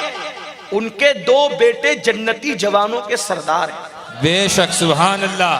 لیکن اگر مجھ سے پوچھے شاہ صاحب تو اس سے بڑی بات کہتا ہوں، اگر آپ ہضم کر سکتے ہو جام نگر والوں تو کہوں، عطا ہو، اس سے بڑی بات، اس سے بڑی بات، کس سے بڑی بات کہ ان کے دونوں بیٹے جنتی جوانوں کے سردار، دونوں بیٹے جنتی جوانوں کے سردار۔ حدیث ہے الحسن والحسین سیدہ شباب اہل الجنہ۔ ٹھیک، آپ جنت میں جائیں گے انشاءاللہ، اللہ کرے ہم بھی جائیں۔ پھر کہتا ہوں جو جنت غلاموں کو ملے گی کیا وہی سرداروں کو ملے گی؟ بولیں نہیں ملے گی۔ غلاموں کی جنت اور سرداروں کی جنت میں فرق ہے نا؟ ہے کہ نہیں بھئی؟ ہے، اعمال کے مطابق بھی فرق ہوگا۔ اب وہ کون؟ جنتی جوانوں کے سردار، جنتی جوانوں کے سردار۔ اب دیکھنا لوگ حیران ہیں، یار یہ جنتی جوانوں کے سردار ہیں حسن اور حسین، کتنے بڑے لوگ ہیں۔ میں نے کہا ان کی جنت، جملہ ضائع نہیں ہونا چاہیے۔ بی بی زہرا پاک کا کرم ہو جائے، مجھے اور آپ کو بھیک مل جائے، کرم ہو جائے، دنیا اور آخرت سدھر جائے۔ جنتی جوانوں کے سردار حسن اور حسین، ان کی جنت جس کے قدموں میں ہو اسے فاطمہ بنت محمد کہتے ہیں۔ نعرہ تکبیر، نعرہ رسالت، شان عظمت سیدہ کائنات۔ کیا مرتبہ اس خاتون کا، اس ذات کا مرتبہ تو دیکھو۔ حضور کہیں کہ وہ میرے جگر کا ٹکڑا ہے، اور حسنین کریمین کی جنت جس کے قدموں میں ہو۔ سبحان اللہ۔ اور ایک بات کہہ دوں، اگر آپ سن سکتے ہیں تو بات ختم کرتے ہوئے، عطا ہو۔ پوری بات اب آخری تک تو نہیں پہنچ سکوں گا، بات ختم کرتے ہوئے جلدی جلدی سمیٹ کے کہوں، جو علی جیسے خاتم الولایت کی جنت ہو۔ سبحان اللہ۔ علی جیسے خاتم الولایت کی جنت، آپ نے کہا ان کی جنت کیسے؟ بیوی تو بیوی ہوتی، شوہر تو شوہر ہوتا ہے۔ کہا یہ علی کون ہے؟ میں کہا اگر نہیں پتا، نئے سننے والے ہیں تو میں بتا دوں، علی وہ ہے۔ قاضی ثناء اللہ پانی پتی تفسیر مظہری میں لکھتے ہیں، سبحان اللہ۔ کتاب یاد رکھنا، مفہوم وہی ہے، الفاظ تبدیل ہو سکتے ہیں۔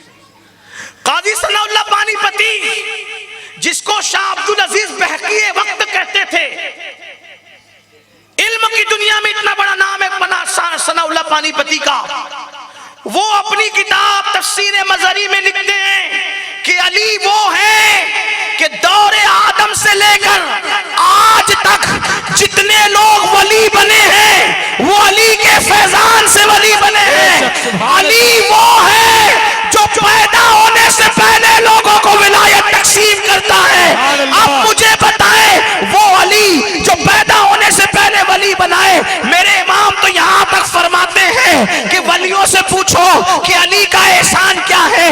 علی کی غلامی کے بغیر کوئی ولی بن نہیں سکتا، علی کی غلامی کے بغیر کوئی ولی بن نہیں سکتا، علی کے فیضان کے بغیر کوئی ولی بن نہیں سکتا۔ ارے جو ولی بنا، آدم علیہ السلام کے دور میں بنا ہو، نوح علیہ السلام کے دور میں بنا ہو، شیس علیہ السلام کے دور میں بنا ہو، موسیٰ و عیسیٰ علیہ السلام کے زمانے میں بنا ہو، یا محمد الرسول اللہ کی امت میں کوئی ولی بنا ہو، قاضی صاحب کہتے ہیں وہ علی کے فیضان سے بنتا ہے۔ اسی لیے میرے امام کہتے ہیں، سلامی جس کے در کا ہر ولی ہے، سلامی جس کے در کا ہر ولی ہے، علی ہے، علی ہے، علی ہے۔ نعرہ حیدری، نعرہ حیدری۔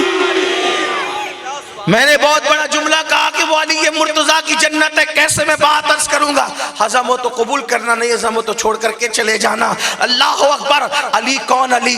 کوئی شخص دعا کرتا ہے، اللہ جب تک میرا پیر نہ دیکھوں مجھے موت نہ آئے، جب تک گنبد خضرا نہ دیکھوں مجھے موت نہ آئے، جب تک کربلا نہ دیکھوں مجھے موت نہ آئے، جب تک یہ نہ دیکھوں مجھے موت نہ آئے، جب تک وہ نہ دیکھوں مجھے موت نہ آئے۔ لیکن 99% مسلمانوں کی دعا یہی ہے، اللہ جب تک تیرے محبوب کا حرم نہ دیکھوں اس وقت تک موت نہ آئے۔ لیکن وہ حرم والا بھی کیا دعا کرتا ہے؟ کبھی آپ کو پتا ہے تُز کے مرتضوی میں امام اہل سنت کے حوالے سے استاذ زمن نے لکھا ہے، کیا لکھا ہے؟ حدیث پاک ہے کہ جب ایک لشکر میں میرے آقا علی مرتضیٰ کو روانہ کر رہے تھے تو علی سے محبت اتنی تھی، حضور ہاتھ اٹھا کے دعا کرتے ہیں، اے اللہ جب تک میں علی کا چہرہ نہ دیکھ لوں اس وقت تک تو مجھے دنیا سے مت اٹھانا۔ واہ، سبحان اللہ، سبحان اللہ۔ حضور کی یہ دعا، جب تک میں علی کا چہرہ نہ دیکھوں، علی کو نہ دیکھ لوں اس وقت تک مجھے دنیا سے۔ علی کون؟ قسیم جنت و جہنم۔ جنت اور جہنم بانٹنے والے کا نام ہے بے شک۔ علی۔ میرے ایک دوست نے کہا تھا، ہر جا علی ملیں گے نہ دامن بچھائیے، بچنا ہے گر علی سے جہنم میں جائے۔ میں نے کہا کوئی اتنا بھی بدبخت پاگل ہو جائے کہ سوچے کہ چلو اگر علی سے بچنے کے لیے جہنم میں جانا پڑے تو جہنم ہی میں جائے، تو میں نے اس سے اختلاف کیا۔ علم کا اختلاف، علمی اختلاف کرنے کا حق سب کو ہے۔ حالانکہ وہ میرا دوست ہے، بہت اچھا دوست۔ علمی اختلاف ہو سکتا ہے لیکن اس میں جھگڑا نہیں ہوتا، اس میں شخصیات پر حملے نہیں ہوتے، یہی شرافت ہے۔ تو میں نے میرے دوست سے اختلاف کیا، اس نے کہا کہ بچنا ہے اگر علی سے جہنم میں جائے۔ میں نے کہا نہیں یار اچھا نہیں لگتا۔ کہا کیوں؟ میں نے کہا کوئی ہو سکتا ہے اتنا بدبخت پاگل ہو کہ علی دشمنی اس کو اس حد تک پہنچائے، اس حد تک پہنچائے کہ وہ کہے گا ٹھیک ہے اگر علی سے بچنی ہے تو جہنم میں چلا جاؤں گا۔ کوئی ہوگا اتنا پاگل ہو سکتے ہیں لوگ؟ میں نے کہا علی سے بچنے کے لیے جہنم میں جا کر بھی نہیں بچ سکتا. تو کہا وہ کیسے؟ میں نے کہا حضور نے فرمایا کہ جنت بھی بانٹنے والا علی ہے اور جہنم بھی بانٹنے والا. اس کا مطلب دشمن علی کو جہنم میں بھی بھیجے گا تو ٹھکانہ تو ہے، تو اس کے لیے بھی علی ہی بانٹنے والے ہیں. علی قسیم و جنت و جہنم ہے، قسیم جنت و جہنم ہے. جنت بھی علی بانٹ رہے ہیں، جہنم بھی علی بانٹ رہے ہیں. اور کیسے بانٹ رہے؟ فرمایا علی سے محبت صرف مومن کر سکتا ہے، منافق علی سے محبت نہیں کر سکتا. بے شک.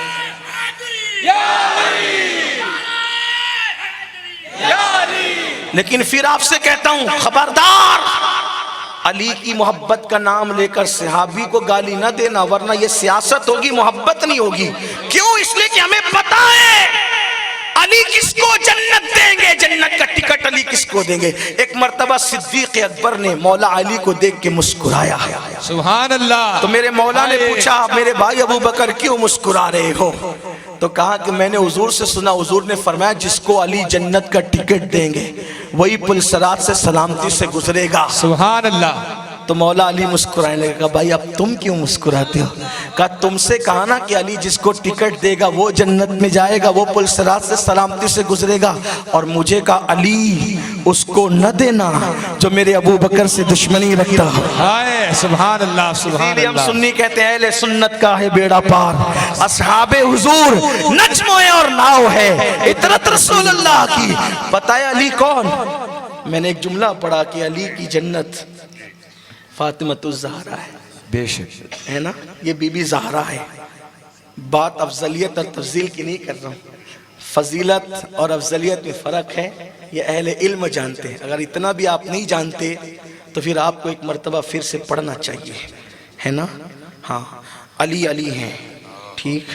افضل البشر بعد الانبیاء بتحقیق ہمارے عقیدے میں صدیق اکبر، رات کے اندھیرے میں بھی اور دن کے اجالے میں افضل البشر بعد الانبیاء بتحقیق صدیق اکبر ہے. ان کے بعد فاروق اعظم ہے، ان کے بعد عثمان غنی ہے، ان کے بعد مولائے کائنات ہے. بے شک. کوئی خوش ہوتا ہے تو ہو، کوئی غمگین ہوتا ہو. ہمارے مخدوم اشرف جہانگیر سمنانی کا عقیدہ بھی یہی، ہمارے غوث اعظم کا عقیدہ بھی یہی، ہمارے بندہ نواز کے سدراز کا عقیدہ بھی یہی، 14ویں صدی کے مجدد ہمارے امام کا عقیدہ، ہمارا عقیدہ بھی یہی ہے اور انشاءاللہ یہی رہے گا انشاءاللہ تبارک و تعالی. اس پہ ہمیں قسمیں کھانے کی ضرورت نہیں ہے. کیوں؟ اس لیے کہ جنت دینا آپ کے ہاتھ میں نہیں ہے میرے بھائی. جس علی سے جنت لینا ہے اللہ کی اذن سے، رسول اللہ کی عطا سے، اس علی کو پتا ہے کہ ہمارا عقیدہ اسی علی کی طرح ہے. ہاں یہ بات ہے. آپ کو کیا دل چیر کے بتائیں، آپ کو تو کچھ بھی کہیں گے تو آپ کو یقین نہیں آئے گا. ہر ایک بات میں کہتے ہو تم کہ تو کیا ہے، ہر ایک بات میں کہتے ہو تم کہ تو کیا ہے. تم ہی کہو نا یہ انداز گفتگو کیا ہے، تم ہی کہو نا، تم ہی کہو نا یہ انداز گفتگو کیا ہے. میرے عزیز یہ انداز گفتگو کیا ہے؟ ہمارا عقیدہ وہی ہے، امام اہل سنت کا جو عقیدہ ہے. ہر ایک بات میں، غالب کا شعر اگر آپ کو نہیں پتا ہو تو میں بتا دوں، غالب کا شعر. غالب نے کہا تھا ہر ایک بات میں کہتے ہو تم کہ تو کیا ہے، تو کیا ہے.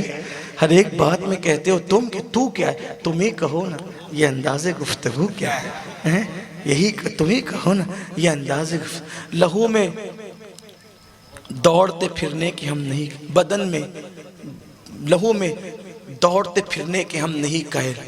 جو آنکھ ہی سے نہ ٹپکا وہ پھر لہو کیا ہے، جو آنکھ ہی سے نہ ٹپکا وہ پھر لہو کیا ہے. اور جو جل گیا ہے جسم تو دل بھی جل گیا ہوگا، جو جل گیا ہے جسم تو دل بھی جل گیا ہوگا. کریدتے ہو کیا، کریدتے ہو کیا، اب اس میں جستجو کیا ہے. کریدتے ہو کیا، جب سب جلا دیا ہے تو دل بھی تو جل کر پگھل گیا مٹی میں، اب کیوں کریدتے ہو، راہ کیوں کریدتے ہو کیا. اب اس میں جستجو کیا ہے، اس میں جستجو کیا ہے. تو بہرحال عرض یہ کر رہا تھا کہ علی کون،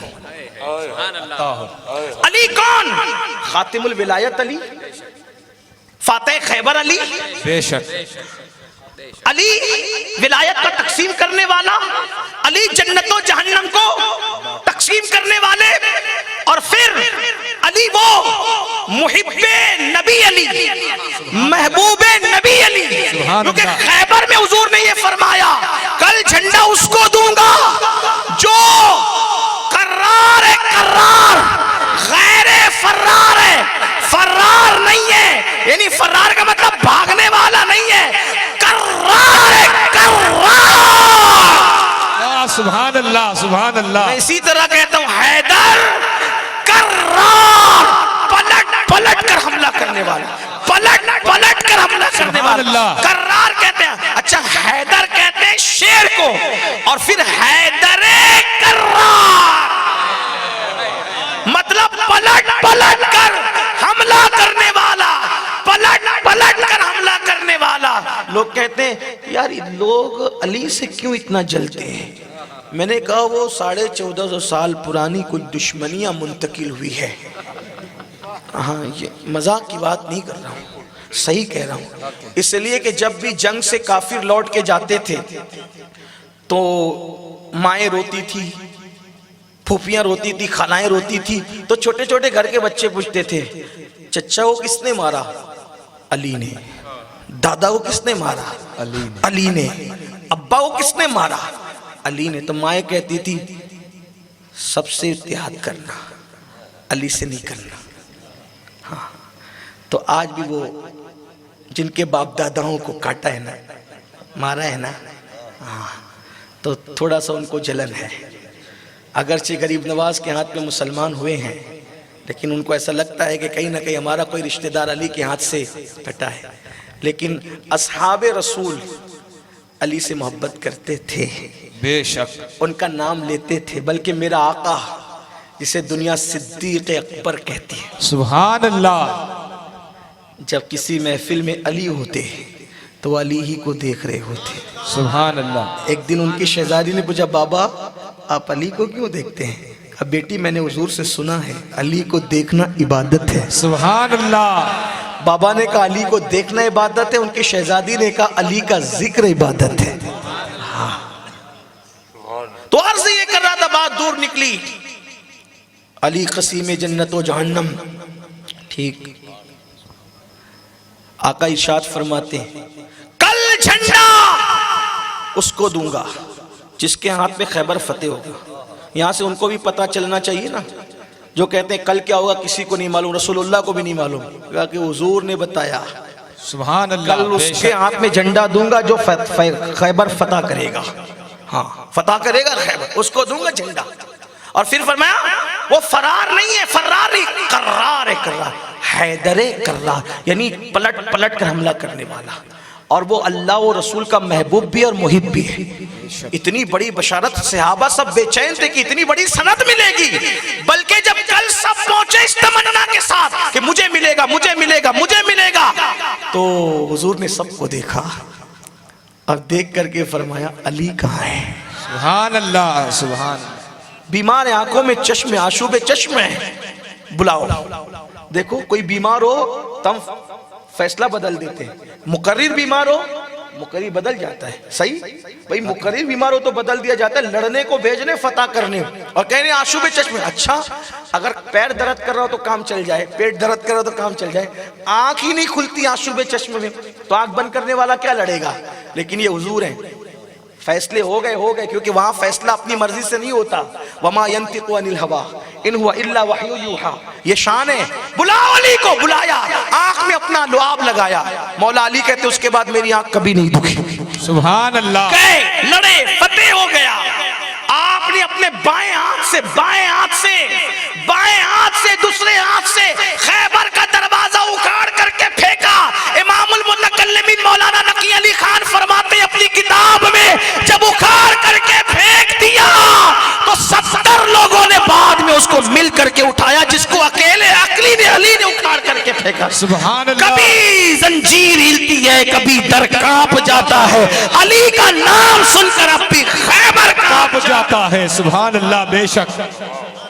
علی ناطق قرآن ہے، بولتا ہوا قرآن ہے علی۔ سرکار نظمی نے ہمارے آقا ماریرا کے استاجدار نے کہا تھا بولتا ہوا قرآن۔ ہم علی کو کہتے ہیں ذوالفقار حیدر کی دو جہاں میں شہرت ہے، اس جہان میں نہیں بلکہ اس جہان میں بھی شہرت ہے، یہ علی ہے۔ تو علی کون؟ علی اللہ اکبر، زندہ باد زندہ باد۔ علی کون؟ علی جو پیدا ہونے سے پہلے ولایت بانٹتا ہے، تو جو پیدا ہونے سے پہلے جانتا بھی ہے کہ یہ اللہ کے رسول ہیں۔ بے شک۔ ہاں، بات ختم کرنے لگا ہوں، لیکن عنوان ہی ایسا ہے کہ دل نہیں چاہتا لیکن کروں گا، ختم تو کرنی پڑے گی، کہیں نہ کہیں تو ختم کرنا پڑے گی بات۔ تو کسی نے حضور علیہ السلام کو پوری زندگی نہیں پہچانا، کسی نے 40 سال میں، کسی نے 50 سال میں، سب کا اپنا اپنا ذوق تھا، لیکن علی وہ ہیں کہ جس نے پیدا ہونے سے پہلے پہچانا سبحان اللہ کہ اللہ کے رسول ہے، احترام بھی کر کے دکھایا۔ ہماری جماعت کی ایک بہت بڑی خانقاہ بلگرام شریف، وہاں کے ایک شہزادے سید محمد بلگرامی، ان کی ایک کتاب ہے، اس کتاب کا نام ہے نظم اللعالی، اس میں لکھا ہوا ہے، اور اس میں یہ بات جو میں پڑھ کے سنا رہا ہوں اس میں لکھا ہوا ہے، مفہوم یہی ہے کہ حضرت فاطمہ بنت اسد ان کے پیٹ میں جب مولائے کائنات تشریف لائے تو اس وقت میرے آقا کی عمر 29 سال کی تھی۔ یہ میں آپ کو بتا رہا ہوں، یہ 29 سال کی عمر میں اپنی طرف سے بتا رہا ہوں، اس کتاب میں جو لکھا بھی آگے آتا ہے کہ 29 سال حضور علیہ السلام کی عمر شریف تھی اور مولائے کائنات اپنی ماں کے شکم میں آئے تھے۔ تبھی تو اعلان نبوت ہوا نہیں تھا، چونکہ اعلان نبوت تو 40 سال کے بعد ہونا تھا، مکے والوں کو بھی پتا نہیں تھا، ورقہ بن نوفل کو بھی نہیں پتا تھا، ہے نا۔ حضور علیہ الصلوۃ والتسلیم 29 سال کے ماں کے شکم میں علی آ گئے، فاطمہ بنت اسد حضور علیہ الصلوۃ والتسلیم کی چچی، آقا نے ان کو چچی نہیں کہا، فرمایا یہ میری ماں ہے۔ سبحان اللہ۔ جب بھی حضور مولا علی کے پیٹ میں آنے کے بعد اپنی چچی کے گھر میں آتے تو چچی اٹھ کر کے کھڑی ہو جاتی، سبحان اس سے پہلے ایسا معاملہ نہیں تھا، اس کے بعد ایسا ہوا۔ تو حضور نے پوچھا چچی میرے، نہیں حضور نے نہیں پوچھا، حضور نے نہیں پوچھا، حضور کیوں پوچھے؟ نظم اللعالی کے مصنف لکھتے ہیں کہ حضرت ابو طالب نے پوچھا مولائے کائنات کے والد نے کہ بنت اسد تم محمد کے آنے پر اٹھ کر کھڑی کیسے ہو جاتی ہو، کیوں ہو جاتی ہو، بھتیجے کے آنے پہ چچی کیوں کھڑی ہوتی ہے؟ تو حضرت ابو طالب کو سیدہ فاطمہ بنت اسد کہتی ہے کہ یہ میرے پیٹ کا بچہ جب محمد کو گھر میں آتا دیکھتا ہے نا تو اندر سے وہ ایسے اشارے کرتا ہے کہ مجھے اٹھ کر کے کھڑے ہونا پڑا۔ سبحان اللہ سبحان اللہ۔ یہ ماں کے پیٹ کا عالم ہے۔ تو ایک دن جناب ابو طالب نے امتحان لینا چاہا اور پھر جب حضور آئے تو فاطمہ بنت اسد کے کندھوں پہ ہاتھ رکھ کے ان پہ زور ڈالا کہ اٹھنے نہیں دوں گا۔ ادھر سے ان کا زور تھا، نیچے سے علی مرتضیٰ اللہ اکبر وہ کھڑا کر رہے تھے ماں کو، لیکن حضرت ابو طالب کے زور لگانے کے بعد بھی فاطمہ بنت اسد اٹھ کر کے کھڑی ہو گئی، اور کھڑی ہونے کے بعد اللہ اکبر حال یہ ہوا، آقا سچ کرتی ہے اے میرے بھتیجے محمد یہ میرے پیٹ کا جو بچہ ہے، آپ گھر میں جدھر جدھر جاتے ہو جدھر جدھر جاتے ہو یہ ادھر ہی ادھر گھومتا ہے، اپنا چہرہ پھراتا ہے، آپ کی طرف پیٹ نہیں کرتا پیٹ۔ تو میرے آقا نے فرمایا جو چہرہ میری طرف پیٹ نہ کرے کرم اللہ وجہہ الکریم، اللہ اس چہرے کو اور بزرگی عطا فرمائے۔ سبحان اللہ۔ یہ علی ہے، یہ شان علی ہے مرتضی۔ میں کہاں تک کیا کیا بات کروں، لیکن ایسی ہستی علی جس کے لیے حضور فرمایا انت اخی فی الدنیا والآخرہ، کہ تو دنیا میں میرا بھائی ہے اور آخرت میں بھی میرا بھائی۔ سبحان اللہ۔ وہ علی ہے مرتضی جس کو میرے امام کہتے ساقیے شیر و شربت پہ لاکھوں سلام، وہ علی ہے مرتضی۔ اللہ اللہ۔ وہ فاطمۃ الزہرا ان کی جنت کیسے؟ میرے آقا فرماتے ہیں نیک بیوی دنیا میں شوہر کی جنت ہے۔ سبحان اللہ۔ اور فاطمۃ الزہرا ان کی بیوی ہے، تو نیک بیوی دنیا میں جنت۔ بس آخری میں دو باتیں، سیدہ سن لیا، علی مرتضیٰ سن لیا، ٹھیک، حسن اور حسین۔ سبحان اللہ۔ تھوڑا سا ٹائم دے دے بس، اگر ہو سکے تو 5 منٹ میں نپٹ لوں گا بات کو۔ حسن کیسے؟ جس کو رسول اللہ نے سید کہا، میرا یہ بیٹا سید ہے، سبحان اللہ، میرا یہ بیٹا سید ہے، دو گروہ کے درمیان صلح کرائے گا، دو گروہ کے درمیان صلح کرائے گا، اور انہوں نے صلح کرائی دو گروہ کے درمیان۔ اسی لیے لوگ امام حسن کو اوائڈ کرتے ہیں، کیونکہ ان کو صلح حسن ہضم نہیں ہوتی، لیکن ہم سنی ہیں، جیسے ہم کربلا سے پیار کرتے ہیں ویسے صلح حسن سے بھی پیار کرتے ہیں۔ بے شک، یہ بات میں آپ کو کہہ جاتا ہوں، یہ بات یاد رکھنا۔ حسن کون؟ حضور علیہ السلام کے چہرے کی طرح ان کا چہرہ تھا، ہم شبیہ مصطفیٰ۔ میرے امام کہتے ہیں ایک سینے تک مشابہ، ایک وہاں سے پاؤں تک، حسن سبتین ان کے جاموں میں ہے نیما نور کا۔ لیکن حسن پاک کو بتا دوں کیا ہے حسن؟ دو جملے میں، چند جملوں میں، بلکہ 2 منٹ میں حسن کیا ہے اندازہ کرنا۔ اگر اللہ نے شعور دیا، عقل دیا، عشق دیا، اندازہ ہو جائے گا حسن کون ہے۔ آئیے حسن کون ہے؟ شیخ عبد القادر جیلانی، بڑے پیر غوث پاک، ولیوں کے سردار، ولیوں کے سردار، جن کے آنگن میں جھاڑو لگا کر کوئی کتب بن جائے۔ ہاں ایک ابدال کی ولایت چھین لی گئی، انہوں نے دعا کی میری ولایت مل جائے، تو فرمایا گیا جاؤ اور شیخ عبد القادر کے یہاں جھاڑو لگاؤ ان کے آنگن میں، تو تمہیں ابدالیت کا مقام واپس مل جائے گا۔ انہوں نے جب جا کر جھاڑو لگائی تو ان کو ابدالیت کا مقام واپس مل گیا۔ غوث اعظم کون؟ غوث اعظم کون؟ جو بھوکے رہیں تو اللہ قسم دے کر کے کہیں عبد القادر تجھے میری قسم کھا لیں، جو پیاسے رہیں تو کہیں قسم تجھے میری پی لیں۔ میرے امام کہتے ہیں قسمیں دے دے کے کھلاتا ہے پلاتا ہے تجھے، پیارا اللہ تیرا، چاہنے والا تیرا۔ غوث اعظم کون؟ جس کے دروازے کا طواف کرنے کے لیے کعبہ آئے، سارے اقطاب جہاں کرتے ہیں کعبے کا طواف، کعبہ کرتا ہے طواف در والا تیرا۔ غوث اعظم کون؟ جس کا خطبہ سننے کے لیے، جس کے خطبے کی عزت بڑھانے کے لیے، جس کی حوصلہ افزائی کے لیے، جس کی محفل میں شرکت کے لیے رسول اللہ مولا علی کو ساتھ میں لے کر کے آتے ہو، اللہ اکبر، جس کے منہ میں اپنا لعاب ڈالتے ہو اور کہتے ہیں کہ تم خطاب کرو۔ غوث اعظم کون؟ محی الدین، محی الدین، محی الدین، دین کو زندہ کرنے والا۔ دین کے مجددین تو قیامت تک آتے رہیں گے، محی الدین اب قیامت تک کوئی نہیں آئے گا۔ اللہ اکبر۔ غوث اعظم کون؟ جو ٹھوکر لگائے تو مردے کو زندہ کر دے۔ غوث اعظم کون؟ اللہ اکبر، اللہ اکبر۔ میرے امام کہتے ہیں کوئی کامل ہو یا سالک ہے یا غوث، کوئی کامل ہو یا سالک ہو یا غوث، وہ کچھ بھی ہے تیرا سائل ہے یا غوث، وہ کچھ بھی ہے تیرا سائل ہے یا غوث۔ غوث اعظم کون؟ جو چوروں کو ولی بنا دے۔ غوث اعظم کون؟ اللہ اکبر، جو چوروں کو اقطاب بنا دے۔ غوث اعظم کون؟ خضر جس سے ملاقات کے لیے تشریف لائے۔ میرے امام کہتے ہیں شکر کے جوش میں جو ہے وہ تجھے کیا جانے، خضر کے ہوش سے پوچھے کوئی رتبہ تیرا۔ غوث اعظم کون؟ جب عرش پر مصطفیٰ جان رحمت جاتے ہیں تو روح شیخ عبد القادر جیلانی اپنا کندھا پیش کر کے مصطفیٰ جان رحمت کی بارگاہ میں ان کے قدم کو اپنے کندھوں پہ لیتے ہیں اور حضور دعا دیتے ہیں تو نے میرا قدم اپنی گردن پر لیا، میری امت کے سارے ولی تیرا قدم اپنی گردن پر لے۔ غوث اعظم کون؟ اللہ اللہ، جو ماں کے پیٹ میں خدا کی تسبیح کرے۔ غوث اعظم کون؟ اللہ اکبر، ماں عبادت میں جلدی کرے تو کہے امی اللہ کی عبادت ایسے نہیں کی جاتی۔ غوث اعظم کون؟ اللہ اکبر، جو ماں کے پیٹ سے 17 پاروں کے حافظ پیدا ہو۔ غوث اعظم کون؟ سن لو، غوث پاک کہتے ہیں مجھ پہ کسی کو قیاس مت کرنا اور کسی کو مجھ پہ قیاس مت کرنا، کوئی میری طرح نہیں، میں کسی کی طرح نہیں۔ انی عالم و ما لا تعلمون کا راز بن کر عبد القادر جیلانی آیا ہے۔ عبد القادر جیلانی اللہ کے رازوں میں سے ایک راز بن کر کے آیا ہے۔ یہ غوث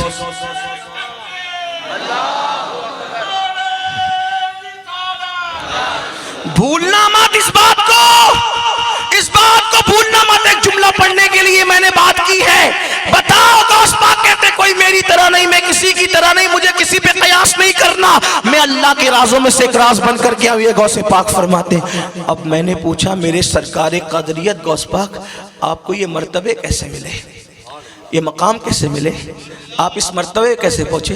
غوث پاک کہتے ہیں انا الحسنی انا الحسنی والمخدا مقامی، یہ جو میرے مرتبے دیکھ رہا ہے کہ مجھے اتنا بڑا مقام کیسے ملا، میں حسن کا بیٹا ہوں،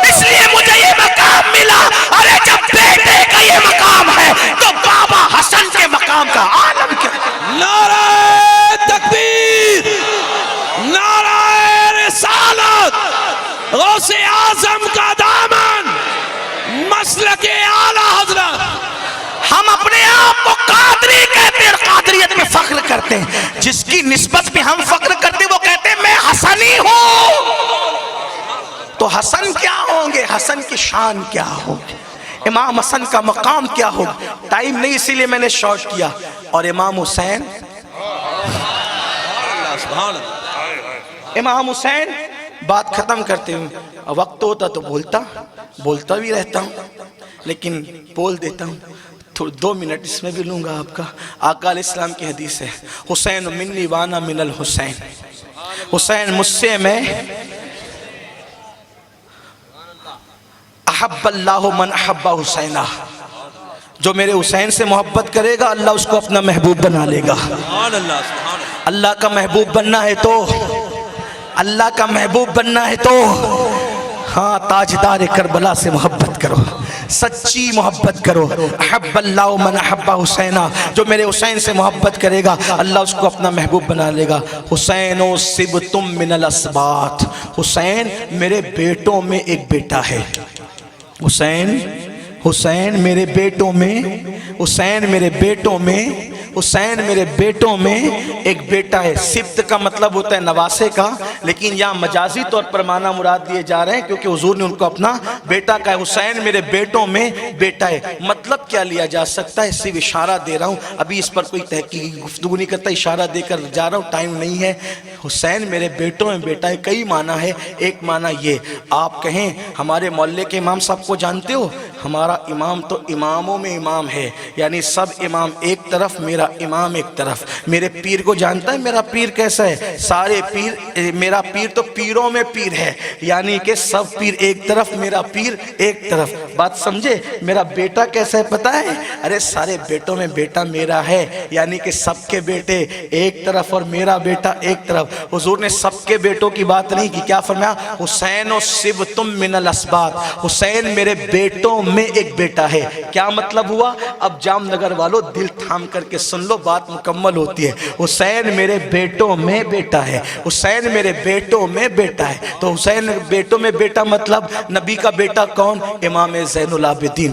امام زین العابدین، ان کا نام علی ابن حسین ہے. زین العابدین کیوں قرار دیا گیا ان کو، زین العابدین کہتے ہیں عابدوں کی زینت. اب اگر ایک ایک کی صفت پڑھوں گا تو ٹائم جائے گا، لیکن صرف اتنا سننا. یہ زین العابدین کون ہے پتہ ہے، مدینہ منورہ کے غریب لوگ حیران رہتے تھے کہ آخر کون ہے ہمارے گھر کے آنگن میں ہمارے سامان، پیسے، کپڑے، ضرورت کی چیزیں ڈال کے جاتا ہے اور چٹھی لگی رہتی ہے یہ تمہارے لیے حلال ہے اور اس کا مالک تمہیں اس پہ تم پر یہ حلال کرتا ہے. کون ہے یہ غریبوں کا غم گسار، مسکینوں کا مددگار کون ہے. کوئی ملتا نہیں تھا، کوئی تلاش کرنے پہ بھی نہیں ملتا تھا. آج کل تو لوگ اگر سمو شادیاں کرتے ہیں تو دولہا دلہن کو بٹھا کر اتنی تصویریں چھاپتے ہیں کہ بیچارے شاید زندگی بھر تک کے منہ اٹھا کے چل نہ سکے. ریلیف تقسیم ہوتی ہے تو بھی اس کو واٹس ایپ پر ڈال کر اتنا تقسیم کرتے ہیں کہ وہ بیچارے کھانے والے زندگی بھر منہ اٹھا کے چل نہ سکے. کہا گیا ایک مرتبہ رمضان شریف آیا تو ایک بچی نے جو ہے وہ ادارے کے لوگوں سے کہا انکل